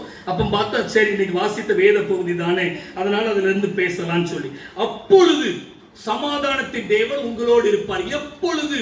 ஒரு 5 காரியத்தை பார்க்க போறோம். அப்பொழுதுன்னு போட்டிருக்கிறதுனால எப்பொழுதுன்னு ஒரு கேள்வி வரும். சமாதானத்தின் தேவன், நல்லா பாருங்க. இயேசு கிறிஸ்து பிறந்திருக்கும் போது சீசர்கள் வந்து பாட்டு பாடினாங்க. தேவதூதர்கள் வந்து, சீசர்கள் அல்ல தேவதூதர்கள், உன்னதத்தில் இருக்கிற தேவனுக்கு மகிமையும் பூமியிலே சமாதானமும் மனுஷர் மேல் பிரியமும் உண்டாவதாக. இந்த பூமியில சமாதானத்தை கொண்டு வந்த சமாதான காரணர் ஏசாயா 9:6 படி ஆண்டவராகிய இயேசு கிறிஸ்து. அந்த சமாதானத்தின் தேவன் உங்களோடு இருக்கணுமா? கணவன் மனைவிக்கு இடையில சமாதானம் இல்லை. கணவன் ஒண்ணு பேசுனா மனைவி ஒண்ணு சொல்றது, மனைவி ஒண்ணு பேசுனா கணவர் ஒண்ணு சொல்றது. 2 பேரும் பேசி முடிக்கிறதுக்கு முன்னாடி 2 பேரும் லவ் பண்ணி தான் கல்யாணம் பண்ணிருப்பாங்க. லவ் பண்ணும்போது நல்லா பேசி 1 மணி நேரம் 2 மணி நேரம் 5 மணி நேரம் 7 மணி நேரம் போன்ல பேசுறவங்க கல்யாணம் முடிஞ்ச பிறகு 7 நிமிஷம் கூட நீடிக்காது, சண்டையில போய் முடிஞ்சிடும். ஏன்னா சமாதானம் இல்லை. ரைட்? பல நேரங்கள் பெற்றோர்களுக்கு பிள்ளைகளுக்கு இடையில சமாதானம் இல்லை, குடும்பத்திலேயே சமாதானம் இல்லைங்க. இன்னைக்கு ஆண்கள் எதுக்கு வீட்டுக்கு லேட்டா வராங்க?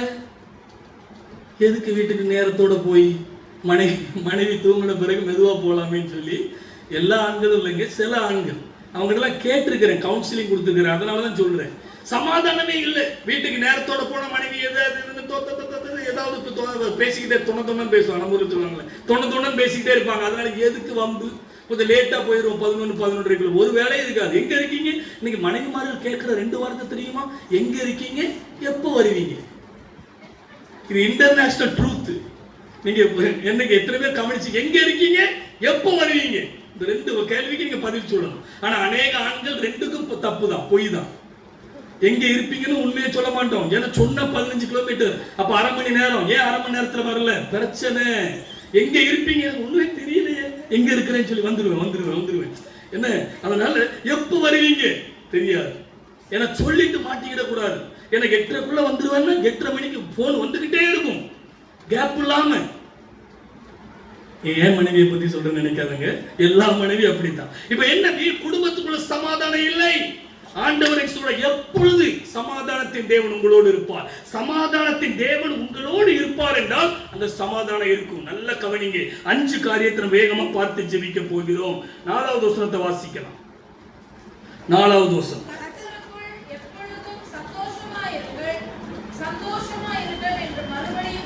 முதலாவது பாயிண்ட், கர்த்தருக்குள் எப்பொழுதும் சந்தோஷமாயிருங்கள், சந்தோஷமாயிருங்கள் என்று மறுபடியும் சொல்லுகிறேன். நல்ல கர்த்தருக்கு வெளியில சந்தோஷமே இல்லைங்க. நான் ரட்சிக்கப்படுறதுக்கு முன்னாடி, நான் ரட்சிக்கப்பட்ட பிறகு என் ஃப்ரெண்ட்ஸ் எல்லாம் வந்து சொன்னாங்க, டேய் நல்ல சினிமா பாப்பட, நான் அஜித் குமாரோடைய ஃபேன், சரியா, அஜித் படம் வந்துட்டுனா ஃபர்ஸ்ட் ஷோ போய் பார்த்துருவேன். டேய் நீ இப்படி போயிட்டியடா, உனக்கு சந்தோஷமே இல்லைன்னாங்க. அப்ப எனக்கு தெரியல. அதுக்கு பிறகு புரிஞ்சுக்கிட்ட உண்மையான சந்தோஷமே கர்த்தருக்குள்ளதான் இருக்குது. கரங்களை உயர்த்தி ஆண்டவருக்கு நன்றி சொல்லுங்க. கர்த்தருக்கு வெளியில இருக்கிற சந்தோஷம் நிரந்தர சந்தோஷம் அல்ல. சினிமா தியேட்டருக்கு போய் சினிமா பாத்தீங்கன்னா 2.5 மணி நேரம் நல்லா இருந்த மாதிரி இருக்கும். படம் முடிந்தது அப்படின்னு ஒரு வாழ்க்கை முடிஞ்சிச்சு, போச்சுடா, அந்த கவலை எல்லாம் வந்துடும். மறுபடியும் பழைய குருடி கதவை திரடி வீட்டுக்கு போகணுமே, அந்த பிரச்சனை இந்த பிரச்சனை. சமாதானம் கிடையாதுங்க. ஆனா கிறிஸ்துவுக்குள்ள இருந்து பாருங்க, கர்த்தருக்குள்ள இருந்து பாருங்க, எப்பொழுதும் சந்தோஷம். பணம் இருந்தாலும் இல்லைனாலும் சந்தோஷம் எப்பொழுதும். இன்னைக்கு அந்த சந்தோஷமா இருக்கிறதுனாலதான் இப்ப வரைக்கும் எனக்கு பிபி சுகர் இல்லை. ஆண்டோடி நான் மயமைக்கா சொல்லுவேன், பிபி சுகர் எனக்கு வராது. ஏன்னா என்கிட்ட கவலை வந்தா கவலையே கவலைப்பட்டுட்டு ஓடிடும். அக்கா புரியுதாங்க உங்களுக்கு? இவங்கிட்ட போயிட்டு என் டைமை வேஸ்ட் பண்றேன்னு சொல்லி அது கவலைப்பட்டு ஓடிடும். ஆனா சிலர்கிட்ட எல்லாம் உட்கார்ந்து வந்து செட்டில் ஆகிடுது கவலை. பக்கத்திலே உட்கார்ந்து பெட்ல படுத்துக்கிடுது. நான் போக மாட்டேன், இந்த அக்கா நல்லா கவலைப்படுறாங்க, நான் இங்கே இருந்துக்கிடுறேன் அப்படின்னு. கர்த்தருக்குள் எப்பொழுதும் சந்தோஷமா இருங்க. சந்தோஷம். இன்னைக்கு ஆண்டவர் உங்களோட பேசுவாராங்க. சந்தோஷமா இருங்க, சிரித்த முகத்தோடு இருங்க, சந்தோஷமா இருங்க. இன்னைக்கு தீர்மானம் எடுங்க. கர்த்தர் அதுக்காக தான் வந்தார். அதுக்காக தான் உங்களையும் என்னையும் பாவத்திலிருந்து மன்னித்து உங்களுக்கு எனக்கு ரட்சிப்பை தந்தார். எதுக்கு? சந்தோஷமா இருக்கிறதுக்காக. சிலர்லாம் பாருங்க, சிலர்கிட்ட போய் பேசவே முடியாது, எப்பவும் சிடுமூஞ்சி மாதிரிதான். 10 கடுக போட்டிங்கன்னா உடனே பொடிது அப்படி. ஆமா, குழம்புல போட்டுடலாம், அவ்வளவு சிடுமூஞ்சி. எதுக்கு? அந்த சந்தோஷம் எங்கங்க? ஏசப்பாவுடைய சந்தோஷம் நம்ம முகத்துல இருக்கணும். நல்லா புரிந்து கொள்ளுங்க. இன்னைக்கு ஒரு தீர்மானம் எடுங்க. சமாதானத்தின் தேவன் உங்களோடு இருக்கணும்னா கர்த்தருக்குள் அவர் தந்த சந்தோஷத்தை அனுபவிங்க. சந்தோஷமா இருங்க. மனைவி கிட்ட சிரிச்சு பேசுங்க, கணவர்கிட்ட சிரிச்சு பேசுங்க, பிள்ளைங்க கிட்ட சிரிச்சு பேசுங்க. மற்றவங்களோடு பேசுறது சரியா, எல்லார்கிட்டையும் சிரிச்சு பேசுறாருங்க. ஆமா, யார்கிட்ட சிரிச்சு பேசணுமோ சிரிச்சு சந்தோஷமா இருங்க. கர்த்தர் நல்லவர். அது ரொம்ப நான் டீப்பா போக விரும்பல. இன்னும் சில காரியங்களை நம்ம கற்றுக்கொள்ள போறோம். அடுத்த வசனத்தை வாசிங்க, 5வது வசனம்.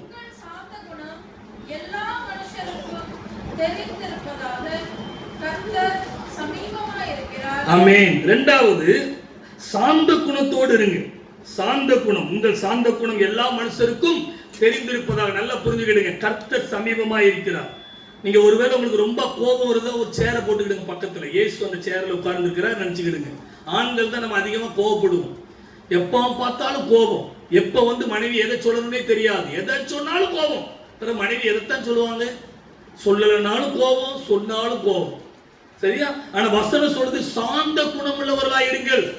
கர்த்தர் இன்னைக்கு உங்களோட பேசுவாராக. சாந்த குணம். சாந்த குணம்னா எதுக்கு? கோபத்துக்கு எதிர் சொல்லுதான் சாந்தம். சாந்த குணம் உள்ளவர்களாயிருங்கள். ஏன்னா கர்த்தர் சமீபமா இருக்கிறார். கோபமே படாதுங்க. இப்ப விஜயவாடாவில் போன வருஷம் நினைக்கிறேன், நான் கார் ஓட்டிட்டு போனேன். இந்த கார் அப்ப வாங்கல, இன்னொரு ஆல்டோன்னு ஒரு கார் வச்சிருந்தேன். ஆல்டோ கார் வச்சேன்னா வேற காரா தெரியல. ஓட்டிட்டு போகும்போது முன்னாடி ஒரு காரு புதுசா அப்பதான் வாங்கிட்டு ஷோரூம்ல இருந்து வர்றாங்க. நான் போய் இடிக்கவே இல்லை, பக்கத்துல பிரேக் போட்டு நிறுத்திட்டேன். ஏதோ ஒரு சவுண்டு கேட்டிருக்குது. அவர் இறங்கி வந்துட்டு நான் உள்ள உட்கார்ந்து இருக்கிறேன். பச்சையா தெலுங்குல திட்டுறாரு. ஆனா எனக்கு தெலுங்குல நல்ல தெலுங்கே சரியா தெரியாது. அவர் பச்சையா திட்டுற தெலுங்கா தெரியும்? ஒன்னும் தெரியல. நான் அப்படியே அமைதியா சிரிச்சுக்கிட்டே இருந்தேன். அவர் கொஞ்ச நேரம் திட்டினாரு. திட்டிட்டு, நான் இவ்வளவு திட்டுறேன், உனக்கு ஒண்ணுமே கோபமே வரலையா? எனக்கு நீ என்ன திட்டுறானே புரியல. எனக்கு எப்படி கோபம் வரும்? அமைதியா உட்கார்ந்து இருந்த ஒரு 5 நிமிஷங்க டிராபிக்கே நின்றுட்டு பயங்கரமா திட்டினாரு. நான் ஒண்ணுமே சொல்லல, சிரித்த முகத்தோட அமைதியா. ஒண்ணுமே இடிக்கலன்னு சொல்லி பார்த்தேன். சார் இடிக்கலன்னு சொல்லி பார்த்தேன். கோபத்தோட பேசினாரு. சரி கொஞ்ச நேரம் கோபப்படட்டும், அவருக்கு பிபி அதிகமாகும், நமக்கு என்ன பிரச்சனை? என்ன சிஸ்டர், கோபப்படுறவங்களுக்கு பிபி தானே அதிகமா இருக்கும், இருக்கா இல்லையா? சரி, நான் கோபமே படல. கொஞ்ச நேரம் பேசிட்டு அவர் பாட்டுல போயிட்டார். எங்க சர்ச்சில் சொல்லி ஆண்டவர் மயமப்படுத்தினேன். கோபப்படாம ஆண்டவர் பாதுகாத்துட்டாரு. தெருவில் எதுக்கு நமக்கு சண்டை? கோவப்படுறவங்க 2 நிமிஷம் கோவப்படுவாங்க, போயிடுவாங்க. நமக்கு எதுக்கு பிரச்சனை? அந்த இடத்துல கோவப்பட்டு கைப்பிடி அடிப்பிடி சண்டையா மாறி பிறகு நம்ம ஜெயிலுக்கு போகணும், நம்ம பிள்ளைங்க பரிதாபமா அடிப்பாங்க. எதுக்கு இந்த வம்பு? நம்ம ஊர்ல ஒரு பழமொழி சொல்லுவாங்க, அதை சொல்ல வைக்கப்படுற நாய் அடிப்பான. பிறகு நீங்களே யோசித்துக்கிடுங்க, எதுக்கு இந்த வம்பு?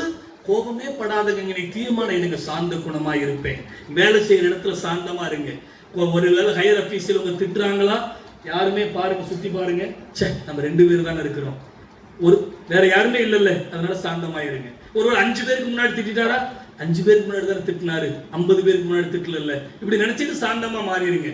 ஏதோ ஒரு விதத்துல சாந்தமா இருங்க, கோபமே படாதங்க. இன்னைக்கு ஒரு தீர்மானம் எடுங்க, கர்த்தர் நல்லவர். நான் கோபப்படுறது யார்கிட்ட தெரியுமா? சில நேரத்துல மனைவிட்ட கோபப்படுவேன், சில நேரத்துல பிள்ளைங்கிட்ட கோபப்படுவேன். ஏன்னா சில காரியங்கள் தவறுகள் நடக்கும்போது வெளியில நான் கோபப்பட்டதாக யாருமே ஒருத்தர் சொல்ல முடியாது. எங்க அம்மா கிட்ட சில நேரம் தவறு ஏதாவது நடந்த கோபத்தோட சொல்லுவேன், உரிமையோட, வேற யார்ட்டையும் கோபப்பட மாட்டேன். என்ன தப்பு பண்ணாலும் சமாதானத்தோடு சாந்த குணத்தோடு பேசுவேன். இன்னைக்கு தீர்மானம் எடுத்தீங்களா? இது பிராக்டிக்கல் லெசன் ஆண்டவர் சொல்றாருங்க. பிராக்டிக்கலா இருங்க, கோவப்படாதங்க. விசேஷமாய் ஆண்கள் கோவப்படாதங்க, பெண்கள் ஆண்கள் கோவப்படுற மாதிரி நடக்காதங்க. நம்ம குடும்பத்துல சமாதானம் இருப்பதாக. 3வது வாசிங்க பார்ப்போம், 6வது வசனம். நீங்கள் ஒன்றுக்கும் கவலைப்படாமல் எல்லாவற்றையும் குறித்து உங்கள் விண்ணப்பங்களை ஸ்தோத்திரத்தோடே கூடிய ஜெபத்தினாலும் வேண்டுதலினாலும் தேவனுக்கு தெரியப்படுத்துங்கள். ஆமென். Thank you sister. கர்த்தருடைய ஆவியான ஒரு காரியத்தை வெளிப்படுத்துறாரு. உங்க சொந்த பந்தங்கள் யாராவது துபாயில, பஹ்ரைன்ல, சவுதி அரேபியால, இல்லைன்னா அந்த யுத்தம் நடக்குதுல்ல அந்த இடத்துல இருக்கிறாங்களா? யாராவது வர முடியாம கொஞ்சம் எழுப்பிப்பீங்களா? நம்ம அவங்களுக்காக ஜோம் பண்ணுவோமா? எனக்கு ஆண்டவர் அந்த பாரத்தை தர்றாரு, நம்ம ஜோம் பண்ணுவோம். ஒருவேளை அங்கே யுத்தம் பயங்கரமா நடந்துகிட்டு இருக்குது, நம்ம ஆசீர்வாதமா இருக்கிறோம், இதே பிரேயர் இன்னைக்கு துபாயில நடக்காது. எனக்கு எப்போ என்ன நடக்குன்னு தெரியல. கொஞ்சம் எழுப்பிப்பீங்களா பிரதர்? உங்களுக்கு நம்ம விசுவாசத்தோட ஜோம் பண்ணுவோம். ஒருவேளை அவங்க வரணும்னு நினைக்கிறீங்க, நீங்க வரணும்னே ஜோம் பண்ணுங்க. ஏன்னா உயிர் பாதுகாக்கப்படணும். எஸ் ஆமென். உங்க சொந்த பந்தமா இருக்கலாம், உங்க நண்பரா இருக்கலாம், அவங்களுக்கு நம்ம ஜெபம் தேவை. அவங்க எல்லாரும் எழுப்பி நிக்கிறாங்க. ஒருவேளை உங்க சொந்தக்காரங்க யாராவது, எஸ் கர்த்தர் சொல்றாரு, நான் அதனால சொல்றேன், விசுவாசமா எழுப்பி நில்லுங்க. அவங்களை ஆண்டவர் பத்திரமாய் கொண்டு வருவார். நீங்க பயப்படாதங்க. எல்லாரும் வலது கரத்தை உயர்த்தி ஆமென் எழும்பி நிற்கிற ஆண்டவரே அப்பா, இந்த இவங்களுடைய சொந்தக்காரர்கள் ஆமென் நண்பர்கள் அங்க இருக்கிறாங்கப்பா, இப்போ நாங்க ஜெபம் பண்றோம். நான் சமீபத்திற்கு மாத்திரமா தேவன், தூரத்திற்கும் தேவன் அல்லவான்னு சொன்னீங்கப்பா. இந்த யுத்தம் நடக்கிற தேசங்கள்ல இருக்கிற எங்களுடைய அருமை ஆமென் நண்பர்கள், சொந்த பந்தங்கள் இயேசு கிறிஸ்துவின் நாமத்தில் பாதுகாக்கப்படுவார்களாக. தேவ தூதர்களை அங்க அனுப்பிடுங்கப்பா. இந்த யுத்தம் சீக்கிரமாய் முடிவுக்கு வரட்டும். இயேசுவின் நாமத்துல யுத்தம் முடிவுக்கு வரட்டும். யாரிடம் பேசினால் யுத்தம் முடிவுக்கு வருமோ அவர்களோடு நீங்க பேசுங்கப்பா. எங்க சொந்த பந்தங்கள் எல்லாம் அங்க பாதுகாப்பா இருக்கட்டும். ஒருவேளை அங்க வரணும்னு நினைத்தால் அவர்களுக்கு விசா கிடைக்கணும், டிக்கெட் கிடைக்கணும், பிளைட் இருக்கணும், சீக்கிரமாய் வரட்டும் ஆண்டவரே இயேசு கிறிஸ்துவின் நாமத்தில். ஒருவேளை அவங்க அங்கே இருந்து வர முடியாத சூழ்நிலையில இருந்தால் தேவ பாதுகாப்பு இருக்கட்டும். பயத்தின் ஆவி வரவே கூடாது. எங்கள் கர்த்தர் எங்களோடு இருக்கிறார், எங்கள் உயிருக்கு எந்த ஆபத்தும் வராது என்று தைரியமாய் இருக்கட்டும். இயேசு கிறிஸ்துவின் நாமத்தில் நீங்க ஜெபிக்க சொன்னதுனால நான் ஜெபம் பண்ணி இருக்கிறேன்ப்பா. நீங்க எழும்பி நின்று ஜெபித்த ஒவ்வொருவருடைய குடும்பத்தின் பிள்ளைகளும் பத்திரமாய் வருவார்களாக. வந்த பிறகு ஆமென் சர்ச்சில் வந்து இவங்க சாட்சி சொல்லட்டும்பா. இயேசுவின் நாமத்தில் அங்க அற்புதம் நடந்து விட்டது. கர்த்தாவே உமக்கு ஸ்தோத்திரம். இயேசுவின் நாமத்தில் ஜெபிக்கிறோம் பரலோக பிதாவே. ஆமென் ஆமென் ஆமென். அனைவரும் உட்காருவோம், விசுவாசத்தோட இருங்க. அவங்க பத்திரமா வருவாங்க, ஒன்னும் ஆகாது. நீங்க வந்து சாட்சி சொல்லுங்க, கர்த்தர் உங்களை ஆசீர்வதிப்பார். 6வது வசனத்தை வாசித்தோம். நீங்கள் ஒன்றுக்கும் கவலைப்படாமல் எல்லாவற்றையும் குறித்து உங்கள் விண்ணப்பங்களை ஸ்தோத்திரத்தோடே கூடிய ஜெபத்தினாலும் வேண்டுதலினால் யாருக்கு தெரியப்படுத்தணுமா? தேவனுக்கு தெரியப்படுத்தணும். நல்ல கவனிங்க, கவலைப்படாமல் ஜெபிக்கணும். ஜெபித்தால் கவலையை மேற்கொள்ளலாம், கவலைப்பட்டால் ஜெபிக்க முடியாது. இது சிம்பிளா புரிஞ்சுக்கிடுங்க. கவலைப்பட்டா உங்களுக்கு ஜெபிக்கணுங்கிற எண்ணமே வராதுங்க. நீங்க நல்ல அபிஷேகத்துல நிரம்பி ஜெபம் பண்ணிட்டீங்கன்னா கவலையை ஈஸியா மேற்கொண்டுருவீங்க. இந்த ரகசியத்தை கற்றுக்கிடுங்க. கர்த்தர் இன்னைக்கு உங்களோடு பேசுவாராக. பல சாட்சிகளை சொல்ல முடியும். இப்ப சமீபத்துல ஒரு 3 மாசத்துக்கு முன்னாடி நான் தூத்துக்குடியில ஒரு ஊழியத்துக்காக வந்திருந்தேன். அப்ப எங்க சர்ச்சுக்கு வர்ற ஒரு தம்பி, அவங்க குடும்பமா வருவாங்க, 12 வயசு தான். அவங்க அம்மாவுடைய ஸ்கூட்டி எடுத்துட்டு, அம்மாவுக்கு தெரியாம ஸ்கூட்டி எடுத்துட்டு வேகமா போய் ஒரு மரத்துல இடிச்சு கீழே விழுந்துட்டான்.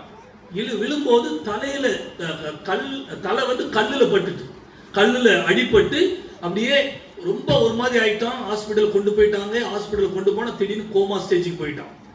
உடனே 12 வயசு பையன், மொத்த 3 பிள்ளைங்க, 2 பெண் குழந்தைங்க. இந்த தம்பி தான் லாஸ்ட், பேர் ரத்னாக்கர்.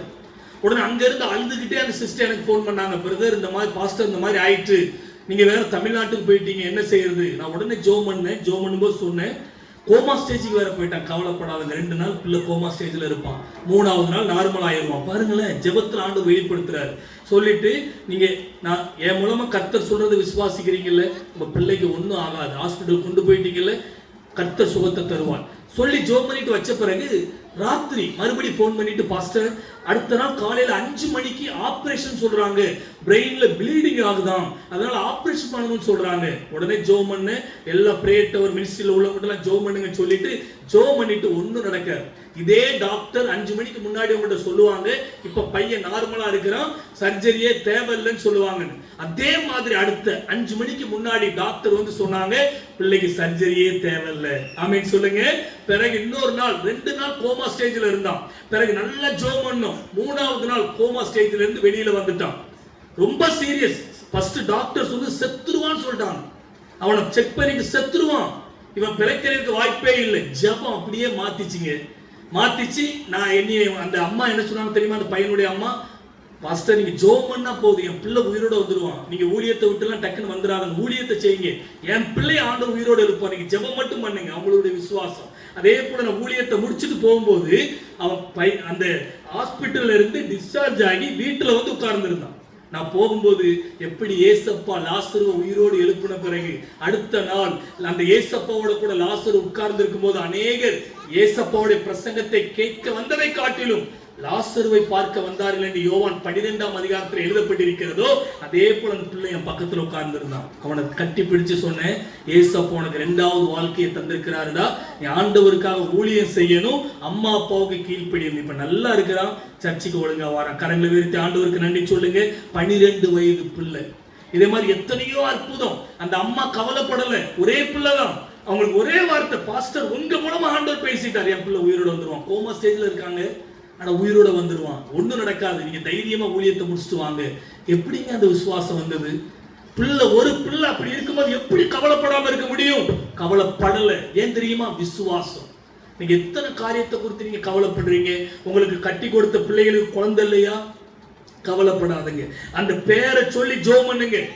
தூத்துக்குடியில நான் ஒரு தடவை 10 வருஷமா குழந்தை இல்லாம ஒருத்தவங்க போன்ல ஜெபம் பண்ணி ஆண்டவர் குழந்தையை கொடுத்தார்.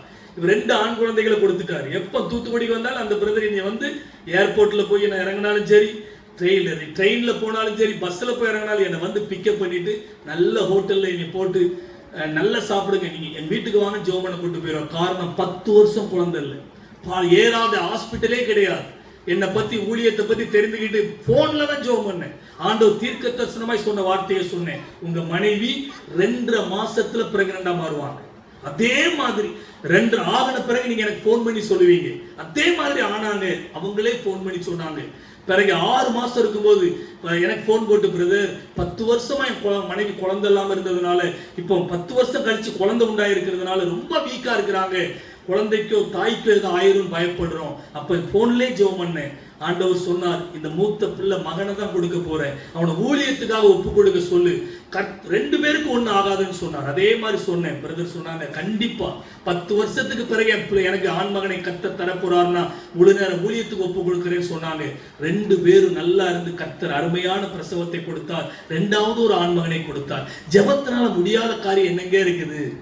சிலர்லாம் 2 வருஷம் குழந்தை இல்லைன்னு உடனே IVF, இப்போ IVF தானே சொல்லுவாங்க. இப்ப அந்த ஹாஸ்பிட்டல் தான் ரொம்ப வந்துட்டு. எங்க பாரு 30 வருஷத்துக்கு முன்னாடி அந்த ஹாஸ்பிட்டல்ல இருந்துச்சா? ஐயாலாம் இருக்கிறாங்க, எங்க தெரியவே தெரியாது. கல்யாணம் பண்ண உடனே குழந்தை பிறந்து, டேய் போதுடா போ, 2 போதும் அப்படி சொன்னாங்க. அப்படி இருந்த காலெல்லாம் மாறி போய் இப்போ ஒரு பிள்ளை பெக்கிறதுக்கு IVF-க்கு ஓடுறாங்க. எவ்வளவு கவலைப்படாதீங்க. இயேசுவின் நாமத்துல உங்களுக்கு நான் உங்களை உற்சாகப்படுத்தும்படியா சொல்றேன். உங்களுக்காக ஜெபிக்கிறதுக்கு தான் நான் விஜயவாடாவில் இருக்கிறோம். என்ன ஜெப குறிப்பு இருந்தாலும் எனக்கு சொல்லுங்க. ஆனா உங்களுக்காக ஜெபம் பண்ணும்போது ஆண்டவர் சில காரியத்தை வெளிப்படுத்துவார். அதை சொல்லும் போது கீழ்ப்படியணும். அப்புறம் மாறாம இவங்களுக்கு அற்புதம் நடக்கலைன்னு ஆண்டவர் அதையும் சொல்லி விடுவார். ஏசுதாஸ் பிரதர்கிட்ட கேளுங்க, காலையில சொன்னாங்களே A to Z 7-8 பேர் தான் பிரேயர் டோர் மினிஸ்ட்ரி ஜெபம் பண்ணுவோம். தெளிவா உங்களுக்கு நம்பிக்கை இல்லைன்னா வாங்க, வந்து பாருங்கள். இயேசு சொன்னார்ல யோவான் 1 சீசர்ல பார்த்து வந்து பாருங்கள். ஒரு நாள் இயேசுவோட தூங்கி எழும்பின பிறகு அடுத்த நாள் இயேசு பின்பற்றிட்டு சீசர்கள் போயிட்டாங்க. வந்து பாருங்க, நீங்க ஜெப குறிப்பை சொல்லுங்க, உங்களுக்காக ஜெபிக்க நாங்கள் இருக்கிறோம். ஏன்னா கர்த்தர் அந்த ஊழியத்தை தான் தந்திருக்கிறார். கவலைப்படாதுங்க. கவலைப்படுகிறதுனால் எவ்வளவு சரீரத்தோடு ஒரு முழத்தை கூட்டவே முடியாது. கடனை பத்தி கவலைப்படுறீங்களா? கடன் பிரச்சனை இருக்குதா? பிசினஸ்ல பிரச்சனை இருக்குதா? இன்னைக்கு ஆண்டவர் சொல்லுகிறார், ஒன்றுக்கும் கவலைப்படாதுங்க. அதுக்கு அர்த்தம் என்ன? Don't be worried about anything. அவ்வளவுதான். அதுல எல்லாமே வந்துருது. பிள்ளை, அப்பா, அம்மா, சொத்து, அண்ணன் தம்பிக்குள்ள சொத்து சண்டை. நல்லா என் தம்பி ஒரு வீடு இருந்துச்சு. என் தம்பி நல்ல தம்பி, இப்ப வந்து மாறிட்டான். அப்ப நல்லா குடிப்பான், வீட்டை வித்துக்கிட்டான். கர்த்தருக்கு ஸ்தோத்திரம். ஆண்டவராரு நீ பூமியில பரதேசின்னு சொன்னார்ல, அது என் தம்பி மூலமா அந்த தீர்க்க தரிசனம் நிறைவேறிச்சு. இப்ப பரதேசி, சொந்த வீடே கிடையாது. எங்கேயும் போகலாம், எங்கேயும் தங்கலாம். உங்களுக்கு ஒரு வீடு இருந்தா உங்க சொந்த வீடு மட்டும் தான் சொந்த வீடு. எல்லாம் சொந்த வீடு தான். என்ன எங்க போனாலும் ஆண்டவர் வீடு வந்துருவார். ஒரு வீடு தான் இருந்துச்சுங்க, வித்துட்டான். விற்கிற குடிச்சு அழிச்சிட்டான். இப்ப எனக்கு சொந்த ஊர்ல கூட வீடு கிடையாது. சொந்த ஊர் தான் பண்ணைவிலை புதூர். இடமும் கிடையாது, வீடும் கிடையாது. விஜயவாடாவில் கூட சொந்த வீடு கர்த்தர் தருவார், சீக்கிரமா தருவார். ஏன் இதை சொல்றேன்னு தெரியுமா? அப்பவும் நான் கவலைப்படலை. என் தம்பிக்காக கவலைப்படாம ஜெபித்தேங்க. கர்த்தர் இன்னைக்கு என் தம்பியை மாத்தி இப்ப நான் சொன்னா அப்படியே கேட்பான். முழுக்க ஞானஸ்நானம் வேற எடுத்தான். நான் சொன்ன பிறகு எவ்வளவு சந்தோஷம் தெரியுமா? கவலைப்படல. அது இல்லையே இது இல்லையே, எங்க அண்ணன் அதை கேட்கிற, விட்டு கொடுத்துருங்க. போகும்போது ஒண்ணும் கொண்டு போக முடியாது. ஒரு வீடு தானே கொடுத்துருங்க. ஆண்டவர் 5 வீடு உங்களுக்கு தர்றதுக்கு ஆயத்தமா இருக்கிறார். நீங்க ஒரு வீட்டுக்கு சண்டை போட்டுக்கிட்டே இருக்கிறதுனால ஆண்டவர் தர மாட்டேங்கிறார். விட்டு கொடுத்துருங்க. அது எப்படி பிரதர்? நான் விட்டு கொடுத்தேன்ல. எப்படி பிரதர் என்கிட்ட கேட்காதுன்னு ரொம்ப சாட்சி சொல்லி விடுவேன். டைமே இல்லை. ஆமென். ஒரு மலை இடத்துக்கு எதுக்கு சண்டை? அந்த பண்ணைய சொத்தை பிரிக்கிறதுல ஏக்கு அந்த அவ்வளவு சண்டை. விட்டு கொடுத்துருங்க. மூத்த மகன் நீங்க, சரிப்பா எடுத்துக்கப்பா தம்பி, உன் மனைவி பிள்ளைங்க நல்லா இருங்க, என்ன ஆண்டவர் ஆசீர்வதிச்சிருக்கிறார் போதும். இன்னைக்கு என் தம்பி அதை வித்தான், அவன் கொஞ்சம் கஷ்டத்துல தான் இருக்கிறான். என்ன பாருங்க, படிப்படி ஆண்டவர் ஆசீர்வதிச்சுட்டே இருக்கிறார். இன்னும் ஆசீர்வதிப்பார். அடுத்த தடவை உங்க மத்தியில வந்தேன்னா ஆண்டவர் சொந்த இடமே ஊழியத்துக்கு தந்து அங்க ஊழியர் சர்ச் பில்டிங் வேலை நடக்கும். எதற்கு இதை சொல்ற? கவலைப்படாதங்க. எல்லாரும் கரங்களை உயர்த்தி ஒரு நிமிடம் கண்ணை மூடி, கவலைப்பட மாட்டேன் ஆண்டவரே, எதுக்கும் கவலைப்படாம நான் ஜெபிக்கக்கூடிய அந்த ஜெபாவி எனக்கு ஊற்றுங்க ஆண்டவரே. கேட்பீங்களா? நான் பிரசங்கத்தை முடிக்கல, ஒரு 10 நிமிஷம் 15 நிமிஷம் பேசி முடிச்சிருவேன். ஆனா ஒரு வார்த்தை, கண்ணை மூடி. நீங்க எதுக்காக கவலைப்படுறீங்க? சரீரத்துல வியாதியை குறித்து கவலைப்படுறீங்களா? கவலைப்பட்டதுனாலதான் அந்த வியாதி வந்துச்சுன்னு உங்களுக்கு தெரியுமா? கவலையினாலதான் உங்களுக்கு அந்த வியாதி வந்தது. இப்ப கவலைப்பட மாட்டேன் தீர்மானம் எடுங்க, அந்த வியாதி ஒண்ணும் இல்லாம போயிருங்க. டாக்டரே ஆச்சரியப்படுவாங்க. கவலைப்பட மாட்டேன் ஆண்டவரே. கைகளை உயர்த்தி ஆண்டோட சமுத்திர தீர்மானம் எடுங்க. தவறான உறவுல இருக்கிற கணவரை குறித்து கவலையா? அவர் மாறிடுவாருங்க. நீங்க மன்னிச்சிருங்க, அவர் மாறிடுவார். தவறான உறவுல இருக்கிற திரும்ப திரும்ப சொல்லி அவர் மறுபடியும் மோசமாகாதபடி கெட்டு போகாதபடி மன்னிச்சிருங்க, அவர் மாறிடுவார். கணவர் குடிக்கிறாரா? உங்களால மன்னிக்க முடியலையா? மன்னிச்சிருங்க, அவர் மாறிடுவாருங்க. ஏதோ ஒரு தவறு, கவலைப்பட மாட்டேன்.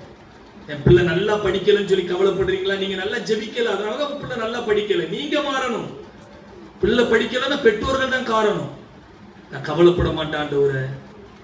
உங்க பிள்ளை வேற ஏதாவது லவ்ங்கிற பேர்ல விழுந்து தவறா இருக்கிறாங்களா? அந்த பிள்ளையை நேசிங்க, மன்னிச்சிருங்க, அன்பா சொல்லுங்க, அந்த பிள்ளை மாறிடுங்க.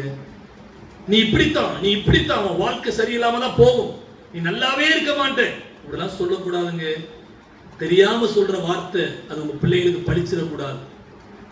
அப்படி அதை நம்பலாமா பிரதர்? இல்ல, ஏன்னா நீங்க ஆண்டோடைய பிள்ளை. நீங்க சொல்ற வார்த்தையில ஆசீர்வாதமும் இருக்குது, சாபமும் இருக்குது. ஒரே வாயிலிருந்து 2 வரக்கூடாது. உங்க பிள்ளைகளை ஆசீர்வதித்தலே தாவும். கவலைப்பட மாட்டேன் ஆண்டவரே. Thank you Lord. யாரெல்லாம் கவலைப்பட மாட்டேன் ஜெபம் பண்றாங்களோ அவங்கள கவலைப்படாதபடி சமாதானத்தின் தேவனம் வீட்டில இருந்து அவங்கள நடத்திருங்கப்பா, இயேசுவின் நாமத்தில் பிதாவே. எல்லாரும் ஆமேன் சொல்லுங்க. ஆமேன். இந்த ஜெபம், இந்த ஆமேன் முடிவு ஆமேன் அல்ல, இன்னும் 2 பாயிண்ட் சொல்லிட்டு முடிச்சிட போறேன். சரியா? இன்னைக்கு தீர்மானம் எடுங்க, கவலைப்பட மாட்டேன். ரொம்ப கவலை, ரொம்ப விதங்கள் இருக்குது கவலையில. அதனால அதெல்லாம் நம்ம உள்ள போனோம் அப்படின்னா நமக்கு ரொம்ப நேரம் ஆகும். ஆனா நீ கவலைப்படாம ஜெபம் பண்ணும்போது என்ன நடக்குமா? 7வது வசனம் வாசிங்க. எல்லா புத்திக்கும் மேலான தேவ சமாதானம் உங்கள் இருதயங்களையும் உங்கள் சிந்தைகளையும் கிறிஸ்து இயேசுவுக்குள்ளாக காத்துக்கொள்ளும். ஆமென். எப்பொழுது ஒன்றுக்கும் கவலைப்படாமல் ஜெபம் பண்ணும்போது எல்லா புத்திக்கும் மேலான தேவ சமாதானம், யாருடைய புத்திக்கு எட்டாத அந்த தேவ சமாதானம் உங்க இருதயங்களையும் சிந்தைகளையும் கிறிஸ்து இயேசுவுக்குள் காத்துக்கொள்ளும். அப்படின்னு என்ன அர்த்தம்? நீங்க கிறிஸ்துவோடு இருப்பீங்க. கிறிஸ்து உங்களோட இருந்தா ஏன் கவலை? கிறிஸ்து உங்களோட இருந்தா தேவை எப்போ வருகிறதோ அது சந்திக்கப்படும். அநேக நேரங்கள்ல நம்ம கவலைக்கு காரணமே நம்ம தான். கர்த்தருடைய சத்தத்துக்கு செவி கொடுக்காமல் போனது காரணம். நம்ம ஜெபிக்கும் போது தேவ சமாதானம். இந்த 2 பாயிண்ட் மட்டும் சொல்லி முடிச்சிடுறேன். 8வது வசனத்தை வாசிங்க. கடைசியாக சகோதரரே, உண்மை உள்ளவைகள் எவைகளோ, ஒழுக்கம் உள்ளவைகள் எவைகளோ, நீதி உள்ளவைகள் எவைகளோ, கற்புள்ளவைகள் எவைகளோ, அன்புள்ளவைகள் எவைகளோ, நற்கீர்த்தி உள்ளவைகள் எவைகளோ, புண்ணியம் எதுவோ, புகழ் எதுவோ, அவைகளையே சிந்தித்துக் கொண்டிருங்கள். இதுல எத்தனை பாயிண்ட் இருக்கு? 8வது வசனத்துல கேட்ட உடனே கவுண்ட் பண்ணிட்டீங்களா? 8. தேங்க்யூ ஐயா. ஐயா தான் கவுண்ட் பண்ணாம கரெக்டா சொன்னாங்க. 8வது வசனத்துல 8 பாயிண்ட் இருக்கு. இந்த 8 தான் ஆண்டவர் சிந்திக்க சொல்லி இருக்கிறார். நீங்க கல்யாண வயசுல இருக்கிறவங்க பிள்ளைய குறித்து சிந்திச்சுக்கிட்டு இருக்கீங்க. பைபிள்ல அது போட்டிருக்கா? என் பிள்ளை படிப்பு, இதை முடிச்ச உடனே எந்த படிப்புக்கு போக போறோம் அதை குறித்து சிந்திக்கிறீங்க. வசனம் அது சொல்லவே இல்லை. இந்த 8 குறித்து மட்டும் சிந்திங்க. வேற எதையுமே ஆண்டவர் சிந்திக்க சொல்லல. இந்த 8 மட்டும் நீங்க சரியா சிந்தித்தீங்கன்னா உங்க பிள்ளைகளுக்காக எப்படி ஜெபிக்கணும், குடும்பத்தை எப்படி நடத்தணும், எல்லா ஞானத்தையும் ஆண்டவர் தருவார். அது ஆட்டோமேட்டிக்கா நடக்கும். நம்ம இந்த 8ஐ விட்டுட்டு வேற தேவையில்லாதெல்லாம் சிந்திக்கிறது. ஆண்டவர் நம்மை மன்னிப்பாராக. வேதத்துல சொல்லி இருக்கிறத செய்யாததும் பாவம், வேதத்துல சொல்லாததை செய்யறதும் பாவம். நம்ம அநேக நேரங்களில் பாவத்துக்கு டெஃபினிஷன் என்னன்னு கேட்டோம்னா இதுதான். அதனால வேதத்தை இதைத்தான் சிந்திக்கணும்னு சொன்னா அதைத்தான் சிந்திக்கணும். அதை விட்டுட்டு வேற தேவையில்லாத சிந்தனைகள் எல்லாம் வேண்டாம். இன்னைக்கு ஆண்டவர்கிட்ட கேளுங்க, ஆண்டவரின் 8 காரியங்களையும் நான் சிந்திக்கணும் ஆண்டவரே. 9வது அடுத்த வசனத்தை வாசிக்கிறேன். நீங்கள் என்னிடத்தில் கற்றும் அடைந்தும் கேட்டும் கண்டும் இருக்கிறவைகள் எவைகளோ அவைகளையே செய்யுங்கள். அப்பொழுது சமாதானத்தின் தேவன் உங்களோடு இருப்பார். ஆமென். நீங்கள் என்னிடத்தில் கற்றும் அடைந்தும் கேட்டும் கண்டும் இருக்கிறவைகள் எவைகளோ அவைகளையே செய்யுங்கள். அது எதை கற்றுக் கொடுத்தார் பவுல்? எல்லாரும் சொல்லுங்க, நான் முடிச்சிருவேன். இப்ப 5 நிமிஷம் தான். எதை கற்றுக் கொடுத்தார்? கர்த்தருடைய வார்த்தையை தான் கற்றுக் கொடுத்தார். வார்த்தையை தான் அவங்க என்ன செஞ்சாங்க? அடைந்தார்கள். அதுல இருக்கிற ஆசீர்வாதத்தை கேட்டார்கள், கண்டார்கள். சொன்னது அவர் சொன்னபடியே நடந்துச்சு, பார்த்தாங்க. அந்த 4 காரியத்தை அதன்படியே நடங்க. அதாவது வசனத்துக்கு கீழ்ப்படியணுங்க. இங்க இருக்கிற நான் கேட்கிறேன், யாராவது 5 தடவைக்கு மேல முழு வேதாகமத்தை வாசித்து இருக்கிறீங்களா? தேங்க்யூ அம்மா, கர்த்தர் உங்களை ஆசீர்வதிப்பாராக. 4 தடவைக்கு மேல? Thank you brother. ஆமென். தேங்க்யூ அம்மா. 3 தடவை? Price the Lord. கர்த்தர் நல்லவர். 2 தடவை? Very good. 1 தடவை? Very good. அடுத்து எப்படி கேட்கறது? ஏசப்பா ஸ்தோத்திரம். பைபிளை வாங்கி வீட்டில் பார்த்தா 10 பைபிள் இருக்கும் புதுசா. 1 தடவை கூட வாசிக்கலன்னு நம்ம ரொம்ப வெக்கப்பட்டு போயிடுவோம். அதனால தான் பைபிளில் எத்தனை அதிகாரம் இருக்குன்னு யாருக்கா தெரியுமா? பைபிளில் எத்தனை அதிகாரம் இருக்கு? இதை சொல்லிட்டு முடிச்சிருவேன், பிரசங்கம் முடிஞ்சிட்டு. பைபிளில் எத்தனை அதிகாரம் இருக்கு? பக்கத்தில் கேட்டு சொல்றீங்களா? கேளு. 1000 கரெக்ட் சிஸ்டர், சரியா சொன்னாங்க. 1189 அதிகாரங்கள் இருக்குது. ஒரு தடவை எங்க சர்ச்சில் பிரசங்கம் பண்ணும்போது திடீர்னு கர்த்தர் ஒரு வெளிப்பாடை தந்து சொன்னேன், 1 மாசத்துல முழு பைபிளை வாசித்தரலாம் அப்படின்னு சொன்னோன்னு எல்லாரும் ஆச்சரியமா கேட்டாங்க. எப்படி தெரியுமா? ஒரு நாளைக்கு 40 அதிகாரம் வாசித்தோம்னா 30 × 40 1200. நமக்கு எத்தனை அதிகாரம் தான் இருக்குது? 1189. அப்ப கடைசி நாள் உங்களுக்கு போனஸ் 11 அதிகாரம் கிடையாது, 29 வாசித்தா போதும். இப்படி வாசித்தீங்கன்னா 30 நாள்ல வாசித்துடலாம். சொன்ன உடனே கேட்டேன், நீங்களும் 30 நாள்ல யாரெல்லாம் வாசிக்க முடியுமோ வாசிங்க. முடிஞ்ச உடனே ஊழியக்காரனாக நான் ஒரு 500 உங்களுக்கு கிஃப்டா கொடுக்குறேன், 500 ரூபாய் பெருசு இல்லை, வாசிங்கன்னு சொன்னேன். சின்ன சபதாங்க, 3 பேர் வாசித்தாங்க. ஒருத்த அக்கா 22 நாள்ல வாசித்து முடிச்சிட்டாங்க, முழு வேதாகமம், எல்லாம் குடும்ப பெண்மணிகள் தான். இன்னொரு சிஸ்டர் 26 நாள்ல வாசித்தாங்க. இன்னொரு சிஸ்டர் 28 நாள்ல வாசித்தாங்க. எல்லாமே சிஸ்டர்ஸ் தான். கர்த்தருக்கு ஸ்தோத்திரம். ஆமென். 3 பேர் வாசித்து முடிச்சாங்க. அதுல 26 நாள்ல வாசித்த சிஸ்டர், அவங்களுக்கு சொந்த ஊர் பாட்டக்கரை, தூத்துக்குடி மாவட்டம். அவங்க வந்து என்கிட்ட ஒரு சாட்சி சொன்னாங்க, எனக்கு தூக்கி வாரி போட்டுட்டான்னா, இந்த பைபிள் வாசிக்க வாசிக்க வாசிக்க ஒரு நாள் ஏசப்பாவையே 21வது நாள் நினைக்கிறேன், ஏசப்பா அப்படியே அவன் கபோர்டு பக்கத்துல படுத்து இந்த பெட்ரூம் பக்கத்துல வந்து நின்னாங்க, முகமுகமாய் தரிசித்தானா அப்படின்னு சொன்னாங்க. எனக்கு உடம்பு அப்படி ஆச்சரியமா இருந்தது. அது மட்டும் இல்லாம நைட்டு தூங்கும் போதும் அவனுக்கு பைபிள் அப்படியே திறக்குமா, வாசிச்சுட்டே இருப்பாங்களாம். அதாவது அதை கணக்குல சேர்க்கல, ஆனா அப்படியே என்ன வாஸ்து அப்படியே ஆண்டவரோட இணைஞ்சிட்டாங்க. 26 நாள்ல வாஸ்து முடிச்சாங்க. அவங்க 2 பிள்ளைங்க இருக்குது. கணவர் வந்து ஒரு ஆட்டோமொபைல் ஷாப் வச்சிருக்காங்க, வேலைக்கு போவாங்க. அந்த கடையை 2 பேரும் பாக்குறாங்க, கணவன் மனைவி. முடிச்சுட்டு வந்து வாசித்தாங்க. நீங்களும் ஒரு தீர்மானம் எடுங்க. ஒருவேளை இந்த வருஷம் முடியலன்னா அடுத்த லெந்து நாட்கள் வரும்போது 40 நாள்ல வாசிப்பேன் ஒரு தடவையாவது. இல்லை இன்னைக்கு கூட தீர்மானம் எடுங்க, அடுத்த 30 நாள்ல வாசிப்பேன். வாசிக்க முடியும். சிலர்லாம் சொன்னீங்க 40 நாளே வாசிக்க முடியல. சிலர்லாம் சினிமா பார்க்குற பழக்கம் உங்களுக்கு இல்லைன்னு நினைக்கிறேன். இருந்தா ஒரு சினிமா பார்க்கறது இப்போ 2.5 மணி நேரம் ஆகும், 3 மணி நேரம் 2.5 மணி நேரம். அந்த 3 மணி நேரம் நீங்க ஒழுங்கா பைபிள் வாசித்தீங்கன்னா 40 அதிகாரம் சீக்கிரமா வாசிக்கலாம், நல்லா வாசிக்கலாம். அதனால தீர்மானம் எடுங்க. பவுல் அதைத்தான் சொல்லுகிறார், என்கிட்ட கற்றும் அடைந்தும் கேட்டும் கண்டும் இருக்கிறவைகள் எவைகளோ அவைகளையே செய்யுங்கள். வசனத்தை வாசிக்க வாசிக்க வாசிக்க, சிலருக்குலாம் வியாதி இருக்குல்ல, மரணமான இதையும் சொல்லி முடிச்சிட, மரண வியாதி. ராஜஸ்தான்ல நடந்த ஒரு சம்பவம். ராஜஸ்தானா? எஸ், ராஜஸ்தான்ல நாங்க ஊழியர் செய்கிற என்னுடைய நண்பர் வந்து எங்க சர்ச்சில் பிரசங்கம் பண்ண வரும்போது சொன்னாங்க, ராஜஸ்தான உத்தரப்பிரதேசம் தெரியல, கேன்சர் வியாதி. கேன்சர் வியாதி டாக்டர் சொல்லிட்டாங்க. அந்த ஆளுக்கு ஒரு சுவிசேஷம் சொல்ல போயிருக்கிறார். சுவிசேஷம் சொல்லிட்டு ஒரு புதிய ஏற்பாடு தான் கொடுத்திருக்கிறாங்க. புதிய ஏற்பாடை கொடுத்துட்டு, ஐயா நீங்க விசுவாசத்தோட இந்த புதிய ஏற்பாடை வாசிங்க, வாசிக்கும் போது ஆண்டவர் அற்புதம் செய்வார்னு சொல்லி இவர் என்ன பண்ணிருக்கிறார், விசுவாசத்தோட அதை வாங்கிட்டு, நமக்கு பைபிள் முழு பைபிள் இருக்கு, நமக்கு வாசிக்க தெரியல. ஆனால் கிறிஸ்துவை அறியாதவங்ககிட்ட பைபிளையோ புதிய ஏற்பாடை கொடுத்து பாருங்க, நம்மளை விட குயிக்கா ஒரு தடவை வாசித்து முடிச்சிருவாங்க. ஏன்னா அவங்களுக்கு அது வாஞ்சு இருக்கும். அவர் என்ன பண்ணாரு, ஒரு வாரத்துக்குள்ள முழு புதிய ஏற்பாடை வாசித்துட்டார். வாசித்துட்டு எந்த ஹாஸ்பிட்டல்ல போய் கேன்சர் மெடிசின் ட்ரீட்மெண்ட் எடுத்துக்கிட்டு இருந்தாரோ அந்த ஹாஸ்பிட்டலுக்கு போயிருக்கிறார். அவரை செக் பண்ணிட்டு டாக்டர் சொல்லியிருக்கிறாரு, என்ன ஆச்சு, இந்த 7 நாட்கள்ல வேற எந்த டாக்டர்ட்டையும் போனீங்களா, இல்ல என்ன நடந்துச்சு, கேன்சரே இல்ல. கரங்களை தட்டி ஆண்டவர் நாமத்தை மயப்படுத்துங்க. உண்மையா நடந்த சம்பவம், கேன்சரே இல்ல. 7 நாள்ல முழு புதிய ஏற்பாடை வாசித்து முடிச்சிட்டாரு. அப்பதான் அவருக்கு ஒருவேளை அவர் ஏதோ விசுவாசத்துல வாசித்திருக்கிறாரு. ரிசல்ட் வந்த பிறகு கேன்சரே இல்லைன்னு எப்படி நடந்துச்சு டாக்டர் சொன்னாராம். இந்த டாக்டர்கிட்ட புதிய ஏற்பாடை காட்டிட்டு யாரோ ஒருத்தர் வந்தாங்க, மிஷினரின்னு சொன்னாங்க, இந்த புதிய ஏற்பாடை தந்துட்டு என்ன வாசிங்கன்னு சொன்னாங்க. இதை தையா வாசித்தேன். இதை வாசித்து இவ்வளவு பெரிய அற்புதமா, மெடிக்கல் மிராக்கிள், எவ்வளவு பெரிய ஆச்சரியம். இன்னைக்கு நம்ம வியாதியில இருக்கும் போது கூட பைபிளை வாசிக்கிறது எல்லாரும் எழுப்பின்னு இருப்போம். ஆண்டவர் இன்னைக்கு நம்மோடு பேசி இருக்கிறார். அப்பொழுது சமாதானத்தின் தேவன் உங்களோடு இருப்பார். எப்பொழுது? முதலாவது கர்த்தருக்குள் எப்பொழுதும் சந்தோஷமாய் இருக்கும் போது, இரண்டாவது சாந்த குணத்தோடு இருக்கும் போது, என் பக்கத்துல கர்த்தர் சமீபமாய் இருக்கிறார் என்று நினைத்து கோபப்படாமல் சாந்தமாய் இருக்கும் போது.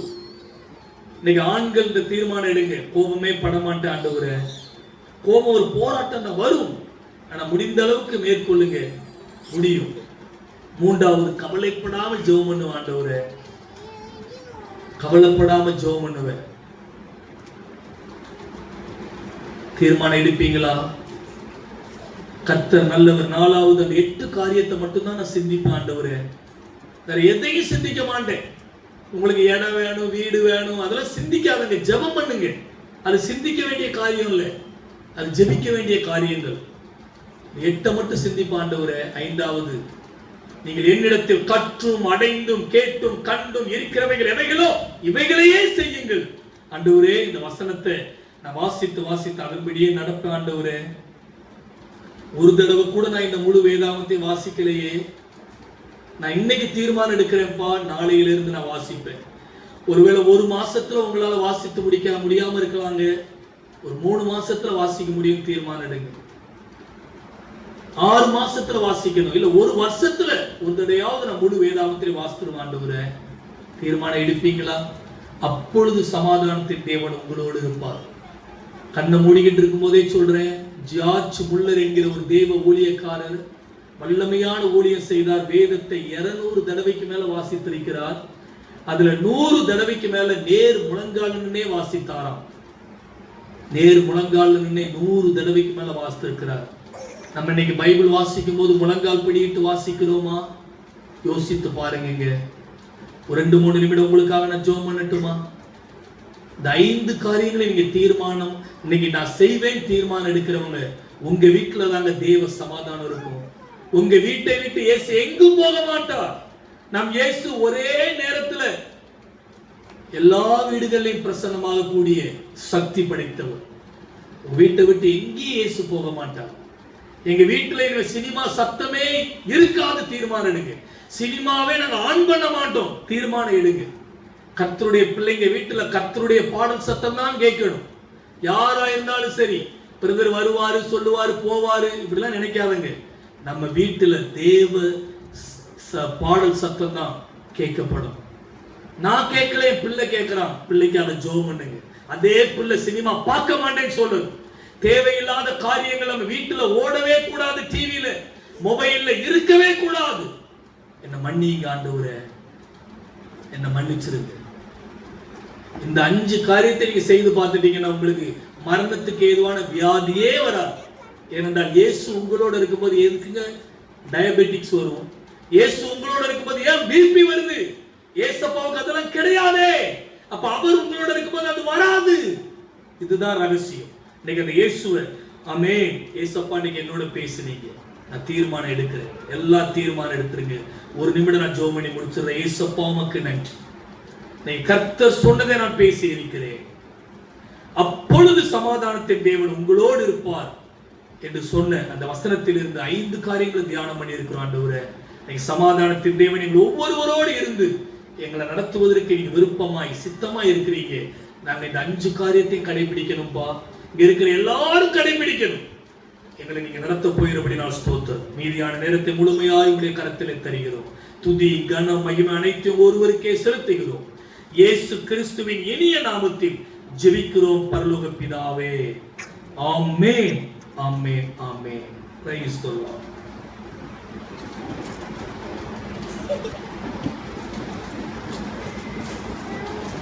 இந்த நாளிலும் கூட சமாதானத்தின் தேவன் நம்மோடு இருக்க வேண்டும் என்றால் நாம் என்ன செய்ய வேண்டும் என்று அருமையாய் 5 காரியங்களை குறித்து விளக்கமாய் நமக்கு எடுத்துரைத்த அருமையான அண்ணனுக்கு திருச்சபையின் சார்பில் நன்றி தெரிவிக்கிறேன். தொடர்ந்து நீங்க அந்த அதிகாரத்தை வாசிக்கும் போது பவுல் என் குறிச்சிலினால் நான் இப்படி சொல்லுகிறதில்லை, நான் எந்த நிலைமையில் இருந்தாலும் மனரமியமா இருக்க கற்றுக்கொண்டேன். அவ்வளோ பாடுகள் மத்தியில இருக்கிற பவுல் கூட ஒரு சந்தோஷமா இந்த அதிகாரத்தை எழுதி தொடர்ச்சியாய் அந்த 11ஆம் வசனத்தில் நான் எந்த நிலைமையில் இருந்தாலும் மனரமியமாய் இருக்க கற்றுக்கொண்டேன் என்று அந்த வசனத்தை நமக்கு கொடுத்திருக்கிறார்.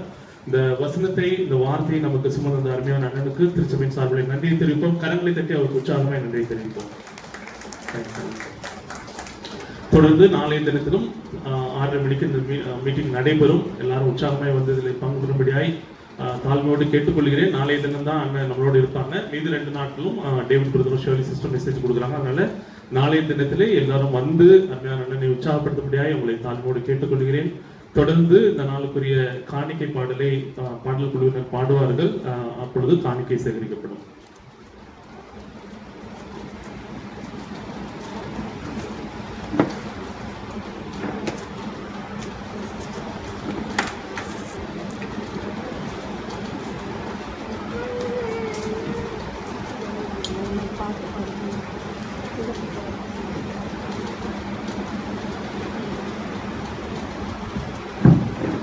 Hello.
அனைவரும் அமர்வோம்.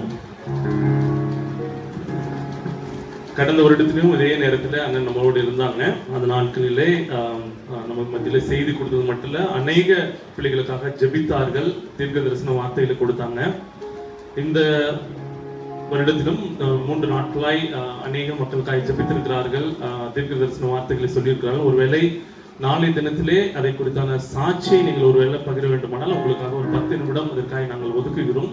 நாளை தினத்திலே நீங்கள் வந்து உங்களிடத்தில் ஆண்டவர் அண்ணன் மூலமாய் செய்த அற்புதங்களை பகிர்ந்து கொள்ள வேண்டுமானால் நீங்கள் ஒரு 10 நிமிடங்கள் அந்த சாட்சியை பகிர்ந்து கொள்ளலாம்.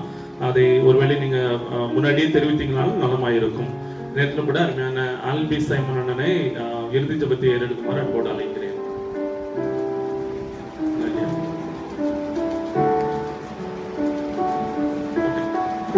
நீங்க அலெக்ஸ் வாங்க. அலெக்ஸ்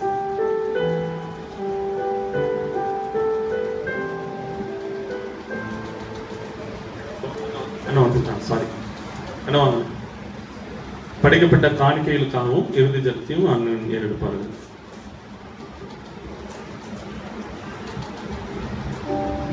ஜெபம் செய்வோம். அன்பின் பரலோக பிதாவே, இந்த நாளுக்காக நாங்கள் உமக்கு நன்றி செலுத்துகிறோம் அப்பா. உம்மை துதிக்கிறோம், ஸ்தோத்தரிக்கிறோம் அப்பா. இந்த நாள் கூட்டத்திலும் கூட தேவனுடைய பிரசன்னம் எங்களோடு எங்களை வழிநடத்தி இந்த தினத்திலும் கூட எங்களுடைய வார்த்தைகளை கேட்கும்படியாகவும் உங்களுடைய வார்த்தைகளின்படி எங்களை வழிநடத்தும்படியாகவும் சொன்ன வார்த்தைகள் எங்கள் குடும்பங்களுக்கும் எங்கள் பிள்ளைகளுக்கும் அது ஆசீர்வாதமாக இருக்கத்தக்கதாகவும் தேவராஜ்யம் மைமேடையக்கூடிய வார்த்தைகளாக தேவன் எழுப்பி தந்திருக்கிறேன். நாங்கள் உங்களுக்கு நன்றி செலுத்துகிறோம், உம்மை துதிக்கிறோம், ஸ்தோத்தரிக்கிறோம் அப்பா. அந்த வார்த்தைகளின்படி நாங்கள் நடக்கத்தக்கதான பாதையை எங்களுக்கு காட்டியிருக்கிறீர். அதை நாங்கள் கடைபிடித்து சொல்ல தேவன் எங்களுக்கு அனுக்கிரகம் பாராட்டுங்க, நன்றி செலுத்துகிறோம். இந்த நாள் உடைய தாவே ஊழியரை என்ன நோக்கத்தோடு இந்த இடத்துக்கு அழைத்து வந்தீர்களோ அந்த நோக்கத்தை தேவன் நிறைவேற்றி கொண்டிருக்கிறீர் நாங்கள் விசுவாசிக்கிறோம் அப்பா. உடைய கிருபையினாலே எங்களுடைய திருச்சபை மக்களுக்கு ஒரு ஆறுதலையும் தேர்தலையும் வேத வாக்கியங்களின்படி கர்த்தருடைய ராஜ்யத்தின் மகிமையை அறிந்து கொள்ள கிருபை செய்தீர், நன்றி செலுத்துகிறோம். பிரசன்னம் மேன்மையாக கிரியை செய்து மென்மேலும் அவர்களை பயன்படுத்தி வருகிற கிருபைக்காக நன்றி செலுத்துகிறோம். அவர்கள் எந்தெந்த தேசங்களுக்கு செல்கிறார்களோ அவருடைய வார்த்தை அவர்கள் மூலமாக சொல்லப்படுகிற வார்த்தைகள் தேவராஜ்யம் மைமேடைய கிருபை செய்ய நன்றி செலுத்துகிறோம். கர்த்தாவே, இந்த நாளிலும் கூட படைக்கப்பட்ட காணிக்கைகளையும் எங்களையும் உடைய கருத்திலே தருகிறோம். கர்த்தருடைய கருத்திலிருந்து பெற்று நாங்கள் உமக்கு கொடுத்திருக்கிறோம். உடைய ராஜ்யத்தை மைமைப்படுத்தும்படியாக கொடுத்திருக்கிறோம். கர்த்தாவே, நீர் அதை மைமையாக ஏற்றுக்கொள்கிற என்ற விசுவாசத்தோடு எங்களையும் எங்களுடைய காணிக்கைகளையும் தேவன் தந்த வார்த்தைகளையும் உடைய கருத்திலிருந்து பெற்ற நன்மைகளையும் நாங்கள் உமக்கு சாட்சியாக எழும்பத்தக்கதாக தேவன் அனுக்கிரகம் பாராட்டும்படியாக இயேசு இரட்சகர் மூலம் இந்த ஜெபங்களை ஏறெடுக்கிறோம் ஜீவனுள்ள நல்ல பிதாவே ஆமென். என் ஆத்துமாவே கர்த்தரை ஸ்தோத்திரி, என் முழுவதுமே கர்த்தருடைய பரிசுநாமத்தை ஸ்தோத்திரி. என் ஆத்துமாவே கர்த்தரை ஸ்தோத்திரி, கர்த்தர் செய்த சகல உபகாரங்களையும் மறவாதே. ஆமென். நமது இரட்சகராகிய இயேசு கிறிஸ்துவின் கிருபையும் பிதாவாகிய தேவனுடைய அன்பும் பரிசுத்தாவியினுடைய அந்யோன்ய ஐக்கியமும் இன்றும் என்றும் சதா காலங்களும் நம்மோடு இருப்பதாக. ஆமென்.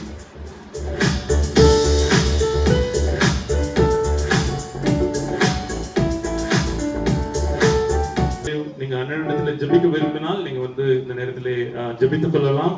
நாளை தினத்திலே சீக்கிரமாய் வாருங்கள், அதனுடைய நேரத்தை பயன்படுத்திக் கொள்ளுமாறு அன்போடு கேட்டுக்கொள்கிறேன். உங்களுக்காக காஃபியும் ஸ்நாக்ஸ் அரேஞ்ச் பண்ணியிருக்கிறோம், அதுக்கு செல்லுங்கள். தேங்க்யூ.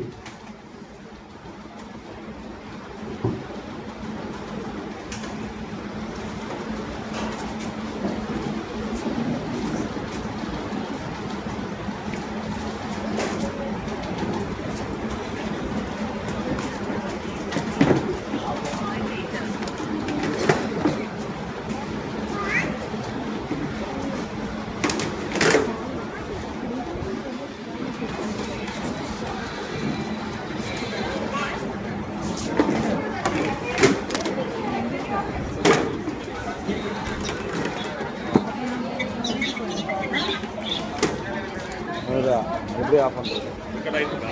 ஆமாம்.